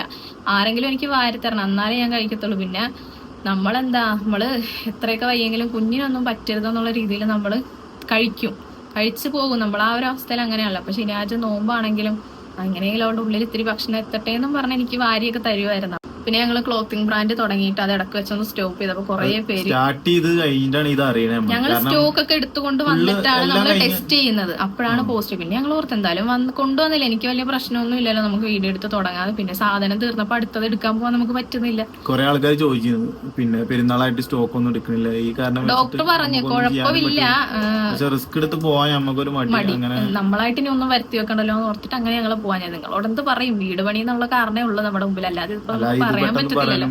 കാരണം വീഡിയോസ് എടുക്കാൻ പറ്റില്ല. 3 മാസം ആകാതെ നമ്മൾ സ്കാനിങ് കഴിയാതെ വന്ന് റിവീൽ ചെയ്തിട്ട് കാര്യമില്ലല്ലോ. അത് അത്ര സേഫ് അല്ലാത്തതുകൊണ്ടാണ് നിങ്ങളോട് ഞാൻ പറയാൻ. എന്നിട്ടും എന്റെ മനസ്സിൽ എപ്പോഴും ജിനാജിനോട് പറയായിരുന്നു റിവീൽ ചെയ്താൽ മതിയായിരുന്നു എങ്ങനെയെങ്കിലും. എനിക്ക് എല്ലാവരുടെ റിയാക്ഷൻ കാണാൻ വേണ്ടിട്ട് ഞാൻ അത്രയും വെയിറ്റിംഗ് ആണ്. കാരണം എനിക്കറിയാം എന്നെ പോലെ തന്നെ നിങ്ങളും കാത്തിരിക്കുകയാണെങ്കിൽ ഒരു ഇതൊന്ന് പോസ്റ്റ് ചെയ്യാം. ഞാൻ ജിനാജിനൊന്ന് എഡിറ്റ് ചെയ്ത് കഴിഞ്ഞിട്ട് കുറെ ആയി. ഞാൻ ഇങ്ങോട്ട് വരുന്നതിന് മുമ്പ് അവിടെ വെച്ച് തന്നെ എടുത്തായിരുന്നു. കാഞ്ഞിരപ്പുഴ ഡാം പോയി നമ്മൾ റിവീൽ കിട്ടി. കിട്ടിയിട്ട് ഒരു 3 ആഴ്ചയോളമായി. പക്ഷെ എന്റെ കയ്യിൽ ഇങ്ങനെ ഇരിക്കല്ലേ, നമ്മൾ ശനിയാഴ്ച വാ നമുക്ക് പോസ്റ്റ് ചെയ്യാം. കാരണം അത് പോസ്റ്റ് ചെയ്ത ഉടനെ നമ്മൾ ഈ വീഡിയോ പോസ്റ്റ് ചെയ്യണം. അപ്പൊ ഈ കണ്ടിന്യൂഷൻ നമ്മൾ എടുത്തിട്ടില്ലല്ലോ, അത് എടുക്കാൻ വേണ്ടിട്ട് വാന്ന് പറയാൻ വിളിച്ചിരിക്കുവായിരുന്നു. ഫോട്ടോസും വീഡിയോസ് ആണെങ്കിൽ പോലും നല്ല അടിപൊളിയായിട്ട് എടുത്തു തന്നിട്ട് എല്ലാവർക്കും ഇഷ്ടപ്പെട്ട്. അത്രയും ആത്മാർത്ഥമായിട്ടാണ് പുള്ളി നമുക്ക് ആ ഫോട്ടോ ഒക്കെ എടുത്തു തന്നത്. വീഡിയോ ആണെങ്കിലും ഫോട്ടോ ആണെങ്കിലും ഞങ്ങൾ പ്രതീക്ഷനെ കാട്ടി അടിപൊളിയായി. ആ വീഡിയോ എന്റെ കൈ കിട്ടിയിട്ട് തന്നെ ഒരു 5-10 വട്ടം ഞാൻ ഇരുന്ന് കണ്ടു. ഡെയിലി കാണുമായിരുന്നു ഞാൻ ആ വീഡിയോസ് ഇടക്കിടക്ക് എടുത്ത് കാണും. കാരണം അത്രക്ക് അടിപൊളിയായിട്ട് എടുത്തു, നല്ലപോലെ ചെയ്തു. നമ്മള് പറഞ്ഞ ടൈമിലേറെ പെട്ടെന്ന് തന്നു. കുറച്ച് ദിവസം കഴിഞ്ഞിട്ട് ഇട്ടാൽ മതി. ഞങ്ങൾ പറഞ്ഞു ഇപ്പൊ തന്നെ ഇടുന്നില്ല, പിന്നെ കൈ കിട്ടിയ എനിക്കൊരു വിരകലായിരിക്കും, അയ്യോ പോസ്റ്റ് ചെയ്യാന്നുള്ളത്. ഓന്റെ ഇത് പെട്ടെന്ന് തന്നെ റെഡിയാക്കി തന്നു. എന്തായാലും കോണ്ടാക്ട്സ് ഒക്കെ ഞാൻ കൊടുത്തേക്കാം. നിങ്ങൾക്ക് ആർക്കെങ്കിലും വേണമെങ്കിൽ പുള്ളിനെ വിളിച്ചാൽ മതി. നല്ല അഫോർഡബിൾ റേറ്റിൽ നല്ല വൃത്തിക്ക് ചെയ്തു തരും കേട്ടോ. നമ്മളൊരു പ്രൊമോഷൻ പോലെയൊന്നും അല്ല, നമ്മളും പേയ്മെന്റ് കൊടുത്തിട്ട് തന്നെയാണ് ചെയ്തത്. പക്ഷെ അത്രയും അടിപൊളി ആയതുകൊണ്ടാണ് നമ്മൾ പറയുന്നത്. ഈ 3 മാസം ഡോക്ടറെ കാണിച്ചപ്പോ തന്നെ ഞാൻ അൽമ ഹോസ്പിറ്റലിലാണ് കേട്ടോ കാണിക്കുന്നത്. കുറെ സബ്സ്ക്രൈബേഴ്സിനെ കാണുന്നവർ കൂടി വരും കേട്ടോ. ഇത് കേൾക്കുമ്പോ തന്നെ അവര് പറയുന്ന മാഷാ അല്ലാഹ് സന്തോഷമായെന്നാണ്. സത്യം പറഞ്ഞാൽ അതൊക്കെ കേൾക്കുമ്പോൾ ഭയങ്കര സന്തോഷമാണ് നമുക്ക്. നമ്മുടെ വീഡിയോയിൽ കൂടെ കണ്ടിട്ട് നമ്മൾ ഇത്രയും സ്നേഹിക്കുന്നുണ്ടല്ലോ. അപ്പം ഞങ്ങൾ എപ്പോ ഹോസ്പിറ്റലിൽ പോയിട്ട് വന്നാലും ഒരു കമന്റ് ഉണ്ടാവും, ഞാൻ നിങ്ങളെ ഇന്ന് അൽവയിൽ വെച്ച് കണ്ടു. ഞാനത് അപ്പൊ തന്നെ ഡിലീറ്റ് ആക്കും. കാരണം കമന്റ്സ് ഇങ്ങനെ കാണുമ്പോൾ ബാക്കിയുള്ളവർക്ക് ഇനി നമുക്ക് പ്രഗ്നന്റ് ആണാ അങ്ങനെ ഡൗട്ട് അടിച്ചാൽ നമ്മളിങ്ങനെ ഈ വീഡിയോ ഇടുമ്പോൾ അതിലൊരു സർപ്രൈസ് ഇല്ലല്ലോ. എനിക്ക് നിങ്ങളെയൊക്കെ ഞെട്ടിക്കണം എന്നുള്ളൊരു ഇതായിരുന്നു. അതേപോലെ തന്നെ എല്ലാരും ഞെട്ടി കേട്ടാ. കാരണം ഇന്നലത്തെ നിങ്ങളുടെയൊക്കെ കമന്റ്സ് ഉണ്ടല്ലോ, കണ്ടപ്പോ തന്നെ എല്ലാവർക്കും ഭയങ്കര സന്തോഷം. ഈ കമന്റ്സ് കണ്ടിട്ട് സത്യം പറഞ്ഞാൽ കണ്ണ് നിറഞ്ഞു. എന്റെ ഉമ്മയും അത് പറയായിരുന്നു. ചില കമന്റ് കണ്ടാൽ നമുക്ക് തന്നെ കരച്ചില് വരും. സ്വന്തം അനിയത്തി പ്രഗ്നന്റ് ആയ പോലത്തെ ഒരു ഫീൽ, അങ്ങനെയൊക്കെ പറഞ്ഞിട്ട് ഒരുപാട് 1000 2000 കൂടുതൽ കമന്റ് വന്നിട്ടുണ്ട്. എനിക്ക് എല്ലാം കൂടി റിപ്ലൈ കൊടുക്കാനുള്ള ഒരു സമയം എനിക്ക് കിട്ടിയിട്ടില്ല. എന്നിട്ട് ഞാൻ കുറെ കൊടുത്തു കേട്ടാ. കാരണം ഒരുപാട് മെസ്സേജ് വന്നു കഴിഞ്ഞാൽ നമുക്ക് ഒന്നും ചെയ്യാനില്ല. യൂട്യൂബിലായാലും നല്ല പാടാണ്. എന്നിട്ടും പരമാവധിയായിരുന്നു വായിച്ചെന്തായാലും. 3 മാസം ഡോക്ടർ എന്നോട് പറഞ്ഞായിരുന്നു കട്ടിപ്പെട്ട ജോലിയൊന്നും ചെയ്യണ്ട, അലക്കരുത്, അടിച്ചു വാരരുത്, ഒരു പണിയും ചെയ്യരുതെന്ന് പറഞ്ഞിട്ടുണ്ടായിരുന്നു. ഞാൻ ഒരു പണിയും ചെയ്തിട്ടില്ല കേട്ടാ. ഞാൻ ഫുൾ റെസ്റ്റ് തന്നെയായിരുന്നു. ഒരു പണി സത്യം പറഞ്ഞാൽ ഞാൻ ചെയ്തിട്ടില്ല. എന്തെങ്കിലും ചെറിയൊരു പണി, വല്ല 2 പാത്രം കഴുകുക അല്ലെങ്കിൽ തുണി മടക്കി വെക്കുക, അതൊക്കെ തന്നെ ചെയ്തിട്ടുള്ളൂ. ബാക്കിയൊക്കെ ഉമ്മ തന്നെ ചെയ്തത്. പിന്നെ എനിക്ക് ഒന്നിന്റെ സ്മെല്ല് പറ്റത്തില്ലായിരുന്നു. അടുക്കളയിലോട്ടൊന്നും ഞാൻ അടുക്കത്ത് പോലും ഇല്ലായിരുന്നു. ആ നോമ്പിന്റെ സമയത്തുള്ള വീഡിയോ നിങ്ങൾക്ക് കണ്ടാലറിയാം. ഞാൻ അങ്ങനെ അധികം വീഡിയോസ് ഒന്നും ഇട്ടിട്ടില്ല. അതിലൊന്നും ഞാൻ പണിയെടുക്കുന്നില്ല. അപ്പൊ എല്ലാവരും നല്ല കെയറിങ് ആയിരുന്നു കേട്ടോ. പ്രഗ്നന്റ് ആണെന്ന് പറഞ്ഞിട്ട് നാത്തൂന്മാരാണെങ്കിലും ഷിനാജ് ആണെങ്കിലും ഉമ്മ ആണെങ്കിലും എല്ലാവരും നല്ല കെയറിങ് ആയിരുന്നു. ഓരോ കാര്യങ്ങൾ പറഞ്ഞു, അങ്ങനെ ചെയ്യരുത്, ഇങ്ങനെ ചെയ്യരുത്, നീ പോകുമ്പോൾ സൂക്ഷിച്ചു പോകണം, അങ്ങനെയൊക്കെ കുഴപ്പമില്ലാതെ 3 മാസം എന്തായാലും കഴിഞ്ഞ് 5-ാം മാസത്തെ സ്കാനിങ് ആകുമ്പോഴത്തേക്കിന് തിരിച്ചങ്ങോട്ട് പോകത്തുള്ളു. പിന്നെ 7-ാം മാസത്തിലായിരിക്കും ഇങ്ങോട്ട് വരുന്നത്. അപ്പൊ വഴിയുള്ള കാര്യങ്ങളൊക്കെ ഞങ്ങൾ ഇനി വഴി അപ്ഡേറ്റ് ചെയ്യാം. അപ്പൊ ക്ലോത്തിങ്ങിന്റെ ഇത് നമ്മൾ നിർത്തിയിട്ടൊന്നും ഇല്ല കേട്ടോ, നമ്മള് ചെയ്യുന്നുണ്ട്. നമ്മൾ അത്ര ആഗ്രഹിച്ചു തുടങ്ങിയതല്ലേ. അൽഹംദുലില്ലാ എനിക്ക് പിന്നെ എന്താ പറയാ സെയിലും കാര്യങ്ങളൊക്കെ ഉണ്ട് അതില്. ഫിസിക്കലി മെന്റലി എനിക്ക് കുഴപ്പമൊന്നും ഇല്ലെങ്കിൽ നമ്മൾ തുടർച്ചയായിട്ട് അത് കൊണ്ടുപോകും. പിന്നെ ഡെലിവറി സമയത്ത് ഒരു ബ്രേക്ക് എടുത്തിട്ട് പിന്നെ ഡെലിവറി കഴിഞ്ഞിട്ടും നമ്മൾ എന്തായാലും അത് ചെയ്യും. നമ്മൾ അത്രയും ആഗ്രഹിച്ച് തുടങ്ങിയതുകൊണ്ട് നമ്മൾ നിർത്തത്തില്ല. പിന്നെ പഠിച്ചോ നമുക്കൊരു അനുഗ്രഹം തന്നതല്ലേ, അത് നമ്മൾ അതിൻ്റെതായ രീതിയിൽ കെയർ ചെയ്യണമല്ലോ. അപ്പൊ അങ്ങനെയൊക്കെയാണ് കാര്യങ്ങൾ. എന്തൊക്കെയോ കുറെ കാര്യങ്ങൾ നിങ്ങളോട് പറയണമെന്നുണ്ടായിരുന്നു. എന്തൊക്കെയോ ഞാൻ പറഞ്ഞിട്ടുണ്ട്. ഒരു വാലന്തുമ്പും ഇല്ലാതെ ആയിരിക്കും പറഞ്ഞിരിക്കുന്നത്. പിന്നെ ഇപ്പൊ കുറെ വീഡിയോസ് ഞാൻ എടുത്തു വെച്ചിട്ടുണ്ട് കേട്ടോ. ഇനി ഞാൻ ഷോർട്സും ഞങ്ങൾ കുഞ്ഞിന്റെ ഹാർട്ട് ബീറ്റ് ആദ്യമായിട്ട് കേട്ടതും എല്ലാം എടുത്തു വെച്ചിട്ടുണ്ട്. എല്ലാം ഞാൻ പോസ്റ്റ് ചെയ്യാം. അതൊക്കെ പോസ്റ്റ് ചെയ്യാനെന്ന് ഓർത്തിട്ട് അങ്ങനെ വെച്ചിരുന്നതാണ്. അപ്പൊ അതിൽ ഞാൻ കൂടുതലായിട്ട് ഡീറ്റെയിൽസ് ഒക്കെ പറഞ്ഞുതരാം. പിന്നെ കുറെ വയർ കാണിക്കാതെ മറച്ചു വെച്ച് ഞാൻ കുറെ വീഡിയോ എടുക്കാൻ ശ്രമിച്ചു കേട്ടോ. അതുകൊണ്ടാണ് ഇങ്ങനെ പറയുന്നുണ്ട്, ഒരു ഹിന്റ് പോലും തന്നില്ലല്ലോ എന്നുള്ളത്. ഞാൻ അത്യാവശ്യം, അതായത് എനിക്ക് ഓൾറെഡി ഒരു കുറച്ച് വയറുള്ള ആളാണ് ഞാൻ. അതിൻ്റെ കൂടെ പ്രഗ്നന്റ് ആയപ്പോൾ കുറച്ചുകൂടെ വയറായി. അപ്പം വയറിങ്ങനെ നമ്മൾ വീഡിയോ ഒക്കെ എടുക്കുമ്പോൾ ഇങ്ങനെ തെളിഞ്ഞ് നിൽക്കും കേട്ടോ. ഞാൻ പരമാവധി വയർ കാണാത്ത രീതിയിലാണ് എടുത്തത്. പിന്നെ ഇപ്പോഴാണ് ഞാൻ ഫുഡൊക്കെ നേരെ കഴിക്കാൻ തുടങ്ങിയതും, അതായത് ആസ്വദിച്ച് കഴിക്കാൻ തുടങ്ങിയതൊക്കെ. നേരത്തെ എന്ന് പറയുമ്പോൾ കഴിക്കണമല്ലോ, നമ്മൾ പട്ടിണി കിടന്നിട്ട് കാര്യമില്ലല്ലോ എന്ന് ഓർത്ത് കഴിച്ചോണ്ടിരുന്നത്. കാരണം എനിക്ക് അത്രക്കും പറ്റുന്നില്ലായിരുന്നു, ഒരു ഫുഡും പറ്റുന്നില്ലായിരുന്നു സത്യം പറഞ്ഞാൽ. ഫ്രൂട്ട്സും ജ്യൂസും അങ്ങനത്തെ. സിനാജാണെങ്കിലും ആ സമയത്തൊക്കെ നോമ്പാണല്ലോ, ഞാൻ നോമ്പൊന്നും എടുത്തിട്ടില്ല. അതുകൊണ്ടാണ് നോമ്പിന്റെ വീഡിയോസ് അങ്ങനെ അധികം ഒരുപാട് ഇടാഞ്ഞത്. ഒരു വീഡിയോ പോലും ഞാൻ പറഞ്ഞിട്ടില്ല എനിക്ക് നോമ്പായിരുന്നെന്ന്. കാരണം എനിക്ക് അങ്ങനെ ഒരു കുറ്റബോധം, പിടിക്കാതെ എന്തിനാ നമ്മൾ നോമ്പാന്ന് വെറുതെ പറയുന്നത്. ആ സമയത്ത് നോമ്പിന്റെ സമയത്തൊക്കെ മേമാടോടെ നമ്മൾ ഉച്ച ഇങ്ങനെ വെറുതെ പോകും, രാത്രി നോമ്പ് പറഞ്ഞിട്ട് പോകും. അപ്പൊ അവിടെ ചെന്നിട്ട് എനിക്ക് ചിലപ്പോൾ എന്തെങ്കിലുമൊക്കെ കഴിക്കാൻ പറ്റും. മേമ ഉണ്ടാക്കിയ ബിരിയാണിയാ നമ്മുടെ വീട്ടിൽ വെക്കുന്ന എനിക്കൊന്നും പറ്റത്തില്ലായിരുന്നു. എനിക്കൊന്നും സ്മെല്ല് അടിച്ചോണ്ടായിരിക്കാം. പക്ഷെ ഞാൻ എന്നോട് പറയുന്നത് എവിടുന്നെങ്കിലും കഴിച്ചാൽ മതി, നീ എന്തെങ്കിലും കഴിച്ചാൽ മതി, എവിടുന്നാണേലും കുഴപ്പമില്ല, നീ കഴിച്ചാൽ മതി എന്നുള്ള ഒരു ഇതായിരുന്നു. ഷിനാജിന് ആ സമയത്ത് ഭയങ്കര ടെൻഷനായിരുന്നു. ഞാൻ ഫുഡൊക്കെ കഴിക്കാതിരുന്നപ്പോഴത്തേക്കും എങ്ങനെയെങ്കിലും നീ ഒന്ന് കഴിച്ചാൽ മതി എന്നുള്ളൊരിത്. കാരണം ഫുഡ് കഴിക്കാതിരുന്നാൽ നമ്മുടെ കുഞ്ഞിനെ ബാധിക്കുമല്ലോ. അപ്പൊ നമ്മളായിട്ട് ഒന്നും വരുത്തി വെക്കല്ലേ എന്നുള്ളൊരു ഇതുകൊണ്ട് ആ പ്രാവശ്യം ഞാൻ എൻ്റെ വീട്ടിലേക്ക് വരുന്ന വീഡിയോ ഒക്കെ ഞാൻ ഇടുന്നതല്ലേ. ഇപ്രാവശ്യം ഞാൻ ഇട്ടിട്ടില്ലല്ലോ. കാരണം ഇവിടുന്ന് എൻ്റെ വീട്ടില് വാപ്പി, ഉമ്മ, അനിയൻ, വല്യമ്മ എല്ലാരും കൂടെ അങ്ങോട്ട് വിളിക്കാൻ വന്നിട്ട് കാറിലാണ് ഞങ്ങൾ ഇങ്ങോട്ട് വന്നത്. അതുകൊണ്ടാട്ടോ ആ വീഡിയോസ് ഒന്നും ഇടാഞ്ഞത്. ഇനിയിപ്പൊ ഞാൻ തിരിച്ചു പോവാണെങ്കിൽ ഷിനാജ് എന്നെ വരും, കാറുമായിട്ട് വിളിക്കാൻ വരും. ഇപ്പൊ ഞാൻ ഷിനാജിന്റെ കൂടെ തിരിച്ചു പോകണില്ല. ഞാൻ പറഞ്ഞല്ലോ, എന്റെ 5ാം മാസത്തിലെ സ്കാൻ എടുക്കുമ്പോഴേ ഞാൻ പോകത്തുള്ളൂ. ഞാൻ ഷിനാജിനോട് വേണമെങ്കിൽ ഇവിടെ നിൽക്കണം, ഞാൻ നിന്നിട്ട് വരാം. അപ്പൊ ഞാൻ ആദ്യത്തെ 3 മാസം എന്റെ വീട്ടിൽ നിന്നിട്ടില്ലല്ലോ. എൻ്റെ ഉമ്മാനെ ഞാൻ അവിടെ കൊണ്ട് നിർത്തും. 10 ദിവസം അങ്ങോട്ട് വിളിച്ച് നിർത്തും. എന്നിട്ട് ഉമ്മ ഇങ്ങോട്ട് തിരിച്ചു വരും. എനിക്ക് എന്താണെന്ന് അറിയത്തില്ല, ഈ പ്രഗ്നൻസിയിൽ എൻ്റെ ഇടവും വലമായിട്ട് എനിക്ക് ഏറ്റവും കൂടുതൽ എൻ്റെ കൂടെ വേണമെന്ന് തോന്നിയിട്ടുള്ള എൻ്റെ ഷിനാജും എൻ്റെ ഉമ്മായും ആണ് കേട്ടോ. ഒരിക്കലും പോസിബിൾ അല്ല രണ്ടുപേരും കൂടെ എൻ്റെ കൂടെ നിൽക്കുന്നത്. കാരണം ഉമ്മാക്ക് അവിടെ ഒന്നും പറ്റത്തില്ല, എനിക്ക് ഇവിടെ ഒന്നും നിൽക്കാനും പറ്റത്തില്ല. ഇവിടെ നിൽക്കണമെങ്കിൽ നിൽക്കാം, പക്ഷെ നമ്മുടെ വീട് പണി ഏറ്റവും ഇമ്പോർട്ടൻ്റ് ആയിട്ടുള്ള കാര്യമാണ്. ഞാൻ അവിടെ ഇല്ലെങ്കിൽ ഒരു ഇങ്ങനെയെന്നുള്ളത് ഇങ്ങനെയാവും. അപ്പൊ എനിക്ക് ഭയങ്കര ടെൻഷൻ. അയ്യോ, അപ്പൊ നമുക്ക് ടൈൽസ് പണി നടക്കണം, അപ്പൊ എന്റെ ആവശ്യം അവിടെ ഇല്ലല്ലോ. ഞാൻ എല്ലാം ഷിനാജിനോട് പറഞ്ഞു ഇങ്ങനെ അങ്ങനെയൊക്കെ ചെയ്യാവുള്ളതെന്ന് പറഞ്ഞിട്ടാണ്. ആ ഒരു സമാധാനത്തിലാണ് ഞാൻ ഇങ്ങോട്ട് വന്നതിന്. ടൈൽസ് പണി കഴിയുമ്പോഴത്തേക്ക് എനിക്ക് അവിടെ എത്തണം. അടുത്ത ഇന്റീരിയർ വർക്കും കാര്യങ്ങളൊക്കെ തുടങ്ങും. പിന്നെ വീട് പണി നമുക്ക് തീർക്കണമെന്ന് ഭയങ്കര ആഗ്രഹമാണ്. അങ്ങനല്ല, കുറച്ചുകൂടെ ഫാസ്റ്റ് ആക്കി തീർക്കണമെന്നുള്ളത്. കാരണം കുഞ്ഞിനെയും കൊണ്ട് വീട്ടിലോട്ട് കയറണം ആദ്യമായിട്ട്. അങ്ങനെ ഒരു ആഗ്രഹം നമുക്ക്.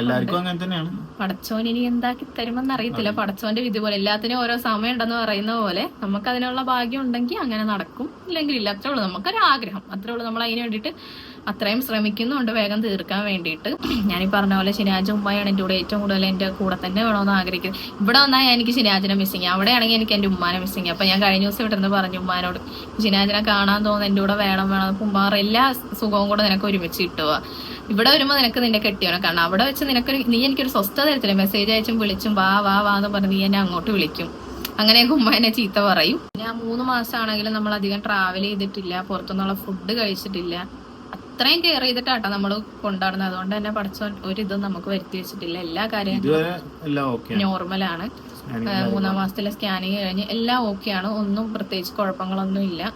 പിന്നെ എന്താ, ഇനി അങ്ങോട്ട് അങ്ങനെ തന്നെ ആവണം, ഒരു കുഴപ്പമില്ലാതെ ആരോഗ്യത്തോടെ നമ്മുടെ കയ്യിൽ കിട്ടണമെന്നാണ് നമ്മുടെ ആഗ്രഹം. എനിക്കറിയാം നമ്മൾ പറഞ്ഞില്ലെങ്കിലും നിങ്ങളുടെയൊക്കെ പ്രാർത്ഥനയിൽ നമ്മൾ നമുക്ക് എന്താ നമ്മുടെ ഫീലിങ്സ് എന്താ ഫീലിങ്സ് എന്ന് എനിക്ക് പറയാൻ പറ്റാത്ത അവസ്ഥയായിരുന്നു നിങ്ങളുടെ കമന്റ്സ് വായിച്ചിട്ട്. ഇന്നലെ ബീച്ചിൽ പോയായിരുന്നു. ബീച്ചിലിരുന്ന് ഞാൻ കുത്തിയിരുന്ന് കമന്റ്സ് വായിക്കുക. ബീച്ചിൽ പോയി നമ്മൾ വർത്താനം പറഞ്ഞിരിക്കാൻ വേണ്ടി പോയതാ. ഞാൻ ഇരുന്ന് കുത്തിയിരുന്ന് ഇങ്ങനെ കമന്റ്സ് വായിച്ച് അതിന് റിപ്ലൈ തരുമായിരുന്നു. അതുകൊണ്ടാണ് അപ്പൊ തന്നെ ഞാൻ ഞങ്ങളുടെ ഫോട്ടോസ് ഒക്കെ എടുത്ത് പോസ്റ്റ് ചെയ്ത് ഇട്ടത്. പിന്നെ കുറെ പേര് പറഞ്ഞ് നിങ്ങൾ അത്രയും സ്നേഹിച്ചതല്ലേ, എന്നിട്ട് നിങ്ങൾ ഇപ്പോഴാണ് പറയുന്നതെന്ന്. അപ്പൊ നിങ്ങൾ എന്നെ ജസ്റ്റ് ഒന്ന് ചിന്തിച്ചാൽ മതി. 3-ാം മാസത്തിൽ സ്കാനിങ്ങിലാണ് നമുക്ക് എല്ലാം അറിയാൻ പറ്റുന്നത്. അത് കഴിഞ്ഞ് ഉറപ്പുവരുത്തിയിട്ടല്ലേ നിങ്ങളോട് പറയും. ഇതിങ്ങനെ ഒരു സോഷ്യൽ മീഡിയ അല്ലേ, നമ്മൾ ഓടി വന്ന് പ്രഗ്നന്റ് ആണെന്ന് പറഞ്ഞിട്ട് പിന്നെ എന്തെങ്കിലും ആയ പിന്നെ നമുക്ക് തന്നെ ഒരു ബുദ്ധിമുട്ടായിരിക്കും. അപ്പൊ അതുകൊണ്ടാണ് സ്കാനിങ് കഴിഞ്ഞിട്ട് പറയാന്നുള്ള രീതിയിൽ. നാത്തൂനും ഉമ്മയൊക്കെ പറഞ്ഞോ, യൂട്യൂബിൽ പറഞ്ഞോ, എല്ലാരും കാത്തിരിക്കുമായിരിക്കും. അപ്പൊ ഞങ്ങൾ പറഞ്ഞു കഴിയട്ടെ, 3-ാം മാസത്തിലെ സ്കാനിങ് കഴിഞ്ഞിട്ട് എന്തായാലും പറയാന്ന് പറഞ്ഞ് അങ്ങനെ വെയിറ്റ് ചെയ്തിരിക്കുവായിരുന്നു. അങ്ങനെയാണ് നമ്മൾ ഇന്നലെ റിവീൽ ചെയ്തത്. ഈ 3 മാസം എനിക്ക് ഇഷ്ടമുള്ളതൊന്നും എനിക്ക് ഇഷ്ടമില്ലായിരുന്നു. ചെമ്മീൻ, ഞണ്ട്, മീൻകറി ഒന്നും എൻ്റെ സാമ്പാറിന് വരെ ഞാൻ വെറുത്തൊരു സമയമായിരുന്നു ആ 3 മാസം. ഇപ്പൊ പക്ഷേ അൽഹംദുലില്ലാ എല്ലാം ഓക്കെ ആയിട്ടുണ്ട്. അതുകൊണ്ട് സന്തോഷത്തിലാണ് ഞാൻ. കഴിക്കാൻ പറ്റുന്നുണ്ടല്ലോ എന്നുള്ളത്. പിന്നെ എനിക്ക് ഫുഡൊക്കെ ഇങ്ങനെ കുറച്ച് കഴിക്കാൻ തുടങ്ങിയപ്പോൾ തന്നെ എൻ്റെ ഉമ്മാന്റെ ഫുഡ് കഴിക്കാനുള്ള ഒരു ആക്രാന്തമായിരുന്നു എനിക്ക്. ഞാൻ കരഞ്ഞിട്ടുണ്ട്, മീൻകറിയുടെ ഫോട്ടോ ഒക്കെ നോക്കിയിരുന്നെങ്കിൽ ഞാൻ കരഞ്ഞിട്ടുണ്ട് എനിക്കൊന്നും കഴിക്കാൻ പറ്റണേന്ന് ഓർത്തിട്ട്. അങ്ങനെ എന്തായാലും ഇവിടെ വന്നപ്പോ എന്റെ ആഗ്രഹത്തിനൊക്കെ ഉമ്മ എനിക്ക് എല്ലാം വെച്ച് തരുന്നുണ്ട്. അങ്ങനെ ഉണ്ടായിരുന്നു. ഈ 3 മാസം എനിക്കൊന്നും തിന്നാൻ പറ്റുന്നില്ലല്ലോ. അപ്പൊ എങ്ങനെയെങ്കിലും തിന്നല്ലേ പറ്റത്തുള്ളൂ. നമ്മള് പട്ടിണി നമുക്ക് കിടക്കാൻ പറ്റത്തില്ലല്ലോ ഈ സമയത്ത്. ഞാൻ ഇങ്ങനെ ഇരുന്ന വീഡിയോ കാണും, അത് കണ്ടിട്ടെങ്കിലും കൊതി തോന്നട്ടെ എവിടെന്ന്. പിന്നെ എനിക്ക് മനസ്സിലായി പ്രഗ്നൻസി ഫേസ് എന്ന് പറഞ്ഞാൽ അത്ര എളുപ്പമല്ല, കുറച്ച് ടഫാണെന്ന് എനിക്ക് മനസ്സിലായി. പിന്നെ മറ്റുള്ളവരെ അപേക്ഷിച്ചിട്ട് എനിക്ക് അത്ര പ്രശ്നങ്ങളും ഉണ്ടായിട്ടില്ല. നമുക്കെല്ലാം അഡ്ജസ്റ്റ് ചെയ്യാം. എനിക്ക് ശാരീരികമായിട്ട് പഠിച്ചവൻ എന്നെ കിടത്തിയിട്ടില്ല, അതാണ് സത്യം. അതാണ് മെയിനായിട്ട് നമ്മൾ പറയേണ്ടത്. എനിക്ക് തോന്നുന്നു നമ്മുടെ വീട് പണി ഇങ്ങനെ നടക്കുന്നതുകൊണ്ടായിരിക്കും. കാരണം ഞാൻ വീഡിയോസ് ഇടാതിരുന്ന നമ്മുടെ വരുമാനം മുടങ്ങുന്നതിനനുസരിച്ച് വീട് പണിയിലും പ്രശ്നങ്ങൾ വരും. അപ്പം പറഞ്ഞ പോലെ പഠിച്ചവൻ എന്നെ ശാരീരികമായിട്ടൊന്നും എന്നെ അങ്ങനെ ഒന്നും ബുദ്ധിമുട്ടിച്ചിട്ടില്ലെന്ന് വേണേ പറയല്ലേ. പിന്നെ എൻ്റെ ഒപ്പം തന്നെ എന്നെ നോക്കാൻ ആൾക്കാരും ഉണ്ടായിരുന്നു. ഷിനാജാണെങ്കിലും എൻ്റെ കൂടെ തന്നെ ഉണ്ടായിരുന്നു. എനിക്കൊന്ന് ഗ്യാസ് കയറി പാതിരാത്രി എണീറ്റ് ഞാൻ നടക്കുമ്പോൾ ഇങ്ങനെ മാറിയിരിക്കും എന്നെ നോക്കി. അപ്പൊ അത്രയും കിടന്നുറങ്ങിയ ഒരു ബോംബ് പൊട്ടിയാൽ പോലും അറിയാത്ത ആളാണ് ഷിനാജ്. ഞാൻ രാത്രി എനിക്കിങ്ങനെ മുതുവേദനയൊക്കെ ആയിട്ട് ഞാൻ ഇങ്ങനെ എണീറ്റ് ഇങ്ങനെ ചാരിയിരിക്കും. ആ ഫസ്റ്റ് ടൈമിലായിട്ട് ആ 2ാം മാസത്തിലൊക്കെ എനിക്ക് ഉറങ്ങാൻ പറ്റത്തില്ലായിരുന്നു. നല്ല വേദനകളൊക്കെ ആയിരുന്നു ശരീരത്തിന്. ഈ രാത്രിയാണ് കൂടുതലും, രാത്രിയായിരുന്നു പ്രശ്നം. പിന്നെ രാവിലെ ആണെങ്കിലും എനിക്ക് അത്ര ക്ഷീണമൊന്നും ഇല്ല. ക്ഷീണം ഉണ്ടാവും, ഒന്ന് കുളിച്ചാൽ മാറും, അങ്ങനെയൊക്കെ ആയിരുന്നു. എന്നാലും എനിക്ക് വയ്യാന്നും പറഞ്ഞാൽ ഇതുവരെ ഒരു വീഡിയോ പോലും നിങ്ങൾക്ക് തന്നെ അറിയാം ഞാൻ ആക്റ്റീവ് ആവാതിരുന്നിട്ടില്ല. ഇടയ്ക്കൊരു ബ്രേക്ക് ഞാൻ എടുത്തായിരുന്നു. അപ്പൊ എനിക്ക് എന്താ മെന്റലി ഒക്കെ ഞാൻ ആകെ ഡിപ്രസ്ഡ് ആയപ്പോഴാണ് കുറച്ച് ഗ്യാപ്പ് എടുത്തൊരു 5-6 ദിവസം വീഡിയോ ഇടായിരുന്നു, അതേ ഉള്ളൂ. അല്ലാണ്ട് ഈ പ്രഗ്നന്റ് ആയെന്ന് പറഞ്ഞ് ഞാൻ ഒരു ഗ്യാപ്പ് ഒന്നിന്നും എടുത്തിട്ടില്ല. എല്ലാം നല്ല നീറ്റായിട്ട് തന്നെ ചെയ്യുന്നുണ്ട്, വീഡിയോസും കാര്യങ്ങളൊക്കെ. പടച്ചോൻ എനിക്ക് അതിനുള്ളൊരു ആവത് തന്നതുകൊണ്ടാണ്.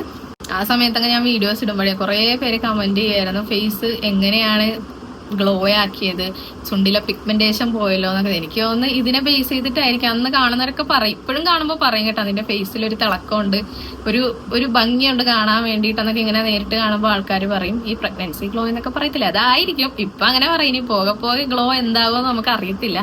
എല്ലാം പ്രിപ്പയർ ആയിട്ട് തന്നെയാണ് ഞാൻ ഇരിക്കുന്നത്. അതുകൊണ്ട് എന്റെ ഫേസിലെ ശരീരത്തിൽ എന്ത് മാറ്റം വന്നാലും എനിക്കങ്ങനെ സങ്കടമൊന്നും ഇല്ല. കാരണം ഞാൻ ഓൾറെഡി പ്രിപ്പയർഡ് ആണ്. ഇതിങ്ങനെയൊക്കെയാണ്, അത് അങ്ങനെയൊക്കെയാണ്. എന്തായാലും കോംപ്ലിക്കേഷൻ ഒന്നും ഇല്ലാതെ പഠിച്ചവനെല്ലാം നല്ല സ്മൂത്ത് ആക്കി തരട്ടെ, ഇതുവരെ പോയതുപോലെ തന്നെ. അപ്പം ഇനി ഞാനൊന്നും പറഞ്ഞ് വലിച്ചു നീട്ടുന്നില്ല അല്ലേ. കുറെ നേരം സംസാരിച്ചാലും വയറ് നിറച്ച് ഫുഡ് കഴിച്ചാലൊക്കെ ശ്വാസം മുട്ടലാണ്. ഇനിയുള്ള എന്റെ ഓരോ വിശേഷങ്ങളും നമ്മൾ വരുന്ന വീഡിയോയിൽ ഇനി അത് തന്നെ ആയിരിക്കുമല്ലോ നമുക്ക് സ്പെഷ്യൽ ആയിട്ടുള്ള വിശേഷം പറയാൻ വേണ്ടിട്ട്. ഇനിയിപ്പൊ റിവീൽ ചെയ്തതുകൊണ്ട് കുഴപ്പമില്ലല്ലോ, ഇനി എന്ത് വേണേലും പറയാലോ. അപ്പൊ എന്തായാലും ഇത്ര ഉള്ളു. ഇനി നിങ്ങൾ എല്ലാവരും പോയിട്ട് എല്ലാവരുടെയും റിയാക്ഷൻ വീഡിയോസ് കണ്ടിട്ട് വാ. അത്ര വിപുലീകരിച്ചൊന്നും ഞാൻ എടുത്തിട്ടില്ല, എന്നാലും എന്നെ കൊണ്ട് പറ്റുന്ന പോലെ എല്ലാവരെയും ഞാൻ എടുത്തു വെച്ചിട്ടുണ്ട്. അപ്പം പറഞ്ഞ പോലെ തന്നെ ദുആ ചെയ്യാം, നമുക്ക് നമ്മുടെ കുഞ്ഞിന് ഒരു കുഴപ്പമില്ലാതെ കൈ കിട്ടാൻ വേണ്ടിയിട്ട്. അപ്പൊ എന്തായാലും നിങ്ങൾ റിയാക്ഷൻ വീഡിയോ കണ്ടിട്ട് ഇനി നമുക്ക് വരുമ്പോൾ ഓരോ വീഡിയോസ് ഒക്കെ ആയിട്ട് കാണാം. ശരിക്കും പറഞ്ഞാൽ യൂറിൻ ഇതിലിങ്ങനെ ഡ്രോപ്പ് ചെയ്ത് കൊടുക്കുമ്പോൾ എന്തൊരു ടെൻഷനായിരുന്നു എന്നറിയാം എൻ്റെ മനസ്സിൽ. നെഗറ്റീവ് ആയിരിക്കുമെന്ന് തന്നെയായിരുന്നു എനിക്ക് തോന്നൽ. കാരണം എല്ലാ പ്രാവശ്യവും നല്ല പ്രതീക്ഷയോടെ ടെസ്റ്റ് ചെയ്തിട്ട് നെഗറ്റീവാണല്ലോ കാണിക്കുന്നത്. അപ്പോൾ ഇപ്രാവശ്യവും വെറുതെ എന്തിനാ പ്രതീക്ഷ കൊടുത്ത് വിഷമിക്കുന്നതെന്ന് ഓർത്ത് ഞാനിങ്ങനെ നെഗറ്റീവ് ആണെങ്കിൽ ഓക്കെ, പോസിറ്റീവ് ആണെങ്കിൽ ഓക്കെ, അങ്ങനെ ഒരു ഇത് മനസ്സിൽ വെച്ചിട്ടാണ് ഇപ്പോൾ നോക്കിക്കൊണ്ടിരിക്കുന്നത്. ബാത്റൂമിൽ നിന്നാണ് കേട്ടോ ഞാനിത് ടെസ്റ്റ് ചെയ്ത് നോക്കുന്നത്. പിന്നെ ഇതിൻ്റെ ഒറിജിനൽ സൗണ്ട് കൊടുക്കാത്തത് അവിടെ TV വെച്ചിട്ടുണ്ടായിരുന്നു വീട്ടിൽ. അപ്പോൾ നല്ലപോലെ അതിൻ്റെ സൗണ്ട് ഉണ്ടായിരുന്നതുകൊണ്ടാണ് ഞാൻ ഇതിൻ്റെ ഒറിജിനൽ വോയിസ് കൊടുക്കാഞ്ഞത്. അങ്ങനെ അൽഹംദുലില്ലാ അതേ 2 പിങ്ക് ലൈൻ തെളിഞ്ഞു വന്നിട്ടുണ്ട്. എൻ്റെ അപ്പോഴത്തെ സന്തോഷം എനിക്ക് പറഞ്ഞറിയിക്കാൻ പറ്റാതെ അത്രയും ഉണ്ടായിരുന്നു.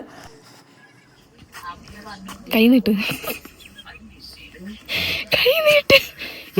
ഷിനാജിന് ഏറെക്കുറെ കാര്യം മനസ്സിലായിട്ടോ. എൻ്റെ കയ്യിൽ ഈ സാധനം ചെറുതായിട്ടൊന്ന് ഷിനാജ് കണ്ടപ്പോൾ ഷിനാജിന് മനസ്സിലായി ആ സംഭവം ഇതാണ് ഇവള് തരാൻ പോകുന്നതെന്നുള്ളത്.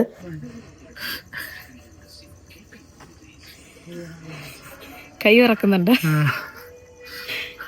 എന്താ പരസ്യം അതിന്റെ കാണുന്നില്ല ഇതില്. നീ കൈ നീട്ട്. ചിരിക്കണ്ടേ? കൈ നീട്ടാ. എങ്ങോട്ട് കൈ നീട്ടാന്? എന്റെ നേരെ കൈ നീട്ട്.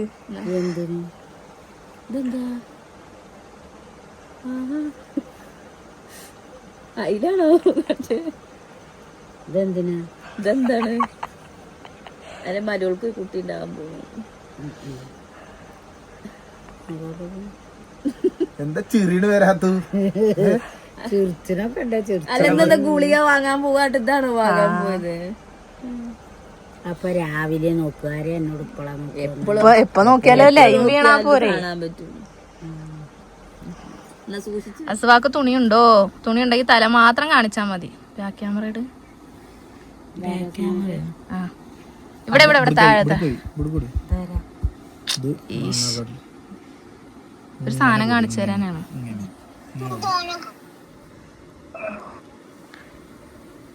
ഉണ്ടോ? എന്താ നത്തെത്തിക്കണ മാതിരി എത്തിക്കണു.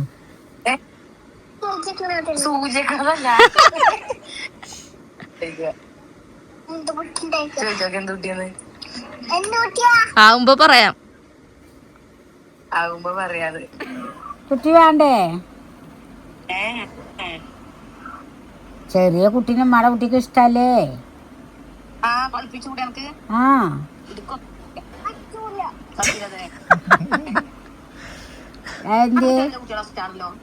ഇത് സംഭവം എന്താന്ന് വെച്ചാൽ അസ്വാനെ ഞാൻ അത്രയും പുന്നാരിപ്പിച്ച് കൊണ്ടുനടന്നില്ല. അപ്പൊ എനിക്ക് കുട്ടി ഉണ്ടാവാൻ പോവാന്ന് പറഞ്ഞപ്പോ അവളുടെ വിചാരം അവളെ ഞാൻ സ്നേഹിക്കത്തില്ല, ഒഴിവാക്കിയതാണ്. അതിനാണ് കരയുന്നത്.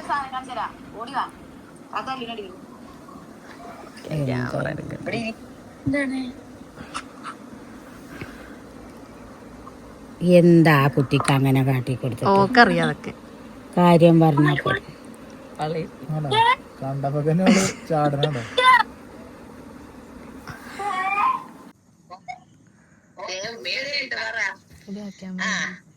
ഇനി അടുത്ത് കൊടുത്തേ ഒന്ന്.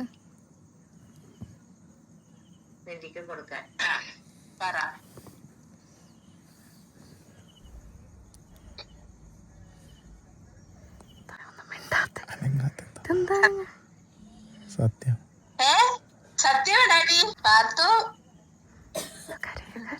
നിങ്ങള് പോയിട്ട് വന്നതാടാ? എവിടെ? ഞാൻ കണ്ടല്ലോ. എന്തുവാ ഉമ്മിക്കാവൊന്നും കണ്ട അതെന്ത് വന്നാണ് ഈ ചോദിച്ച? എനിക്ക് മനസ്സിലായേ. നിങ്ങള് ഡോക്ടറെ അടുത്ത് പോയാ? ഇല്ല ഇല്ല പോയിട്ടില്ല.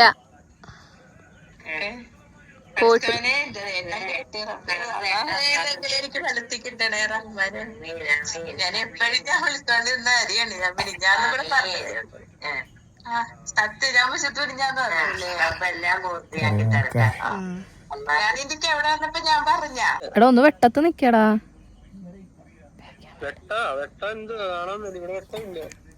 നീ ഇച്ചിരി വെട്ടത്തി നിക്ക, ഒരു കാര്യത്തിനാണ്.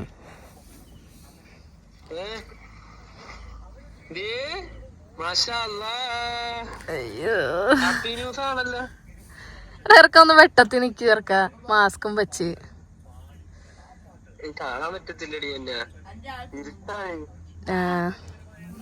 എന്നാ ശരി, ഇതൊന്ന് കാണിക്കാൻ വേണ്ടിട്ട് വിളിച്ചതാ. വർക്കിൽ നിൽക്കുന്നവനെ ഇടക്ക് വിളിച്ചിട്ടേട്ടാ ഞാൻ ഈ കാണിച്ചു കൊടുത്ത റിയാക്ഷൻ വീഡിയോ ഷൂട്ട് ചെയ്തത്. നമ്മള് മേമാന്റെ അവിടെ പോവാണ് റിയാക്ഷൻ എടുക്കാൻ വേണ്ടി. അവിടെ എല്ലാവരുടെയും എല്ലാവരും ഉണ്ടാകുമെന്ന് പ്രതീക്ഷിക്കുന്നു, അറിയില്ല. പോയി നോക്കട്ടെ. ഇങ്ങോട്ട് അമ്മ നോക്ക്, കൈ നീട്ട്.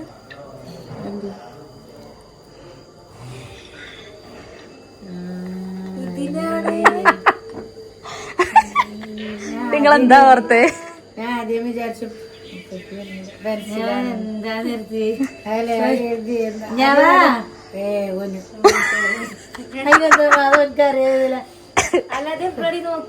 കുറച്ചേരേ ഉള്ളു, ഫ്രഷാണ്.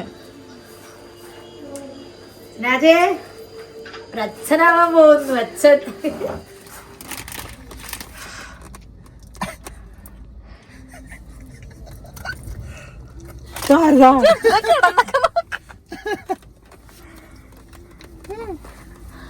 ഇനി നമ്മളെ അംഗത്തിൽ ഒരാളുണ്ടായിരുന്നല്ല, ഇനി ഫുള്ള് റെസ്റ്റ് ആയിരുന്നു. ഫവാസിന്റെ റിയാക്ഷൻ കോമഡി ആയിരുന്നു കേട്ടോ. ആൾ ഒട്ടും എക്സ്പെക്ട് ചെയ്തില്ല. കണ്ടപ്പോൾ ആ കൂടെ എന്താ പറയണ്ടേ ചെയ്യണ്ടേന്ന് അറിയാത്തൊരവസ്ഥയായിരുന്നു കേട്ടോ. അങ്ങനെ പിന്നെ കുഞ്ഞുമണീനെ കാണിക്കാൻ പോയി ഞങ്ങള്.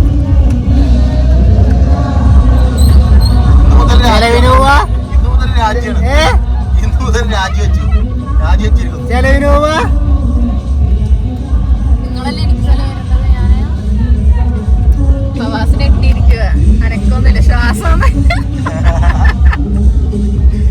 ഇത്രേ ഉള്ളൂ കേട്ടോ റിയാക്ഷൻ വീഡിയോ. എല്ലാവരുടെയും ഒന്നും എടുത്തിട്ടില്ല ഞാൻ. അവൈലബിൾ ആയിട്ട് അപ്പോൾ കിട്ടിയവരുടെ മാത്രമാണ് എടുത്തത്. ഞങ്ങൾ ഹോസ്പിറ്റലിൽ പോകാൻ വേണ്ടിയിട്ട് നിൽക്കുകയാണ് കേട്ടോ. ഫസ്റ്റ് ചെക്കപ്പിന് ഡോക്ടറെ കാണിക്കാൻ വേണ്ടിയിട്ട് ജനുവരി 29-ാം തീയതിയാണ് നമ്മൾ പോകുന്നത്. അൽമ ഹോസ്പിറ്റലിലാണ് കേട്ടോ കാണിക്കാൻ തീരുമാനിച്ചേക്കുന്നത്. നമ്മുടെ അവിടെ ഉള്ളത് മദർ കെയറും അൽമയും ആണ്. അത്യാവശ്യം കുഴപ്പമില്ലാത്ത 2 ഹോസ്പിറ്റൽ. അപ്പോൾ ഷിനാജിന് അൽമ തന്നെ മതി, അവിടെ തന്നെ കാണിച്ചാൽ മതി എന്ന് പറഞ്ഞിട്ടാണ് അങ്ങോട്ട് പോകണം. ഞാനാണെങ്കിൽ ഫസ്റ്റ് ടൈമാണ് ഈ ഹോസ്പിറ്റലിൽ പോകുന്നതും ഇത് കാണുന്നത്. നേരത്തെ തന്നെ നമ്മൾ വിളിച്ച് ബുക്ക് ചെയ്തിട്ടൊക്കെ ഉണ്ടായിരുന്നു കേട്ടോ. നമ്മുടെ ഫാമിലിയിലെ കസിൻസൊക്കെ ഈ ഡോക്ടറെയാണ് കാണിച്ചത്, അതായത് സുശീല ഡോക്ടറെയാണ് നമ്മൾ കാണിക്കുന്നത്. അപ്പോൾ അത്യാവശ്യം നല്ല ഡോക്ടറാണെന്ന് പറഞ്ഞുകൊണ്ട് അവരെ തന്നെയാണ് നമ്മൾ ചൂസ് ചെയ്തതും.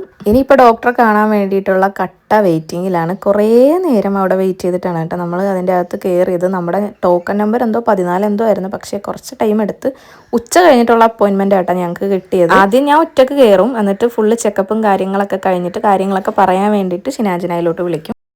നമ്മൾ ഹോസ്പിറ്റലിൽ കാണിച്ചിട്ട് ഇറങ്ങി. കുഴപ്പമൊന്നുമില്ല, 3 ആഴ്ച കഴിഞ്ഞ് ചെല്ലാൻ പറഞ്ഞ്. തെളിഞ്ഞ് കാണാനാവുന്നതേ ഉള്ളെന്ന് പറഞ്ഞു. അപ്പോൾ ഞങ്ങൾ പോട്ടെ ഗുളികയൊക്കെ തന്ന് പിന്നെ കെയർ ചെയ്യേണ്ട കാര്യങ്ങളൊക്കെ പറഞ്ഞു. നല്ല ഡോക്ടറായിട്ടോ, കുഴപ്പമൊന്നുമില്ല. അപ്പോൾ ഞങ്ങൾ വീട്ടിൽ പോട്ടെ. എൻ്റെ ഫേസിൽ ഒട്ടും സന്തോഷമില്ലാത്തത് എനിക്ക് ഭയങ്കര ടെൻഷനായിരുന്നു കേട്ടോ. തെളിഞ്ഞ് കാണാനാവുന്നതേ ഉള്ളെന്ന് പറഞ്ഞപ്പം ഭയങ്കര ടെൻഷനായിരുന്നു എനിക്ക്. അയ്യോ അതെന്താ അങ്ങനെയെന്ന് ചിന്തിച്ചിട്ട്. പിന്നെ ഞാൻ ചോദിച്ചപ്പോൾ എല്ലാവരും പറഞ്ഞ് ഒരു 5-6 ആഴ്ചയാകുമ്പോഴത്തേക്കും അങ്ങനെ തന്നെ ആയിരിക്കും, കുറച്ച് കഴിയുമ്പോഴത്തേക്കും നല്ലപോലെ കാണാനൊക്കെ പറ്റുമെന്നുള്ളത്. അങ്ങനെ നമ്മൾ ഉച്ചക്ക് അങ്ങനെ വലിയ രീതിയിൽ ഫുഡൊന്നും കഴിച്ചിട്ടില്ലായിരുന്നു ഞാൻ. ഈ ബിരിയാണി കൊതി തോന്നിയിട്ട് ഞാൻ ഷിനാജിനെ കൊണ്ട് വാങ്ങിപ്പിച്ച് കഴിച്ചിട്ടുണ്ട് കേട്ടോ. അച്ചാൻസി കയറിയിട്ട് നമ്മൾ കഴിച്ചത്. ഓറഞ്ച് ജ്യൂസും ചിക്കൻ ബിരിയാണിയും കഴിച്ച്. ഇത് ഇത്രയും ആസ്വദിച്ച് കഴിക്കുമ്പോൾ എനിക്കറിയത്തില്ലായിരുന്നു 3 മാസം കഴിഞ്ഞിട്ടേ എനിക്കിനി ഈ ഒരു സാധനം കഴിക്കാൻ പറ്റത്തുള്ളൂ എന്നുള്ള കാര്യം. കാരണം ഇപ്പോൾ ഈ കഴിക്കുന്ന ടൈമിലൊന്നും എനിക്ക് കുഴപ്പമൊന്നുമില്ല കേട്ടോ. എനിക്ക് എൻ്റെ ഫുഡിൻ്റെ പ്രശ്നങ്ങളും മണത്തിൻ്റെ പ്രശ്നങ്ങളും അങ്ങനെ ഒരു പ്രശ്നങ്ങളും തുടങ്ങിയിട്ടില്ലായിരുന്നു. ഇത് കഴിഞ്ഞിട്ടാണ് മക്കളെ ഓരോന്നായിട്ട് സ്റ്റാർട്ട് ചെയ്യാൻ തുടങ്ങിയത്. ബിരിയാണി പറ്റത്തില്ല, വെറുംചോറ് പറ്റത്തില്ല, ഒരു വക സാധനങ്ങളും എനിക്ക് കഴിക്കാൻ പറ്റുന്നില്ലായിരുന്നു. സത്യം പറഞ്ഞാൽ ജീവൻ നിലനിൽക്കണ്ടേന്ന് വിചാരിച്ചിട്ട് വിശപ്പിന് എന്തെങ്കിലും ഉള്ളിൽ ചെന്നല്ലേ പറ്റത്തുള്ളൂ എന്നുള്ള രീതിയിലായിരുന്നു ഞാൻ കഴിച്ചു പോയിക്കൊണ്ടിരുന്നത്. എനിക്ക് തോന്നുന്നു പലഹാരങ്ങൾ എനിക്ക് അത്ര കുഴപ്പമില്ലായിരുന്നു. ആ ഒരു ടൈമിൽ നോമ്പ് തുടങ്ങുന്ന സമയമായതുകൊണ്ട് നോമ്പ് തുറക്കാൻ വേണ്ടിയിട്ട് നമ്മൾ ഉണ്ടാക്കുന്ന പലഹാരം ഉണ്ടല്ലോ, അതൊക്കെ തന്നെയായിരുന്നു ഞാൻ 3 നേരം ചൂടാക്കി കഴിച്ചുകൊണ്ടിരുന്നത്. അതും പിന്നെ കറി, ചിക്കൻ കറിയും ബീഫ് കറിയൊക്കെ ചാറ് കുളമ്പ് പോലെ ഒഴിച്ച് കഴിക്കുന്ന ഞാൻ പിന്നീട് വെറുതെ ഇങ്ങനെ ടച്ചിങ്സ് പോലെ മുക്കി കഴിക്കാൻ തുടങ്ങി ഈ പത്തിരിയൊക്കെ ആയിട്ട്.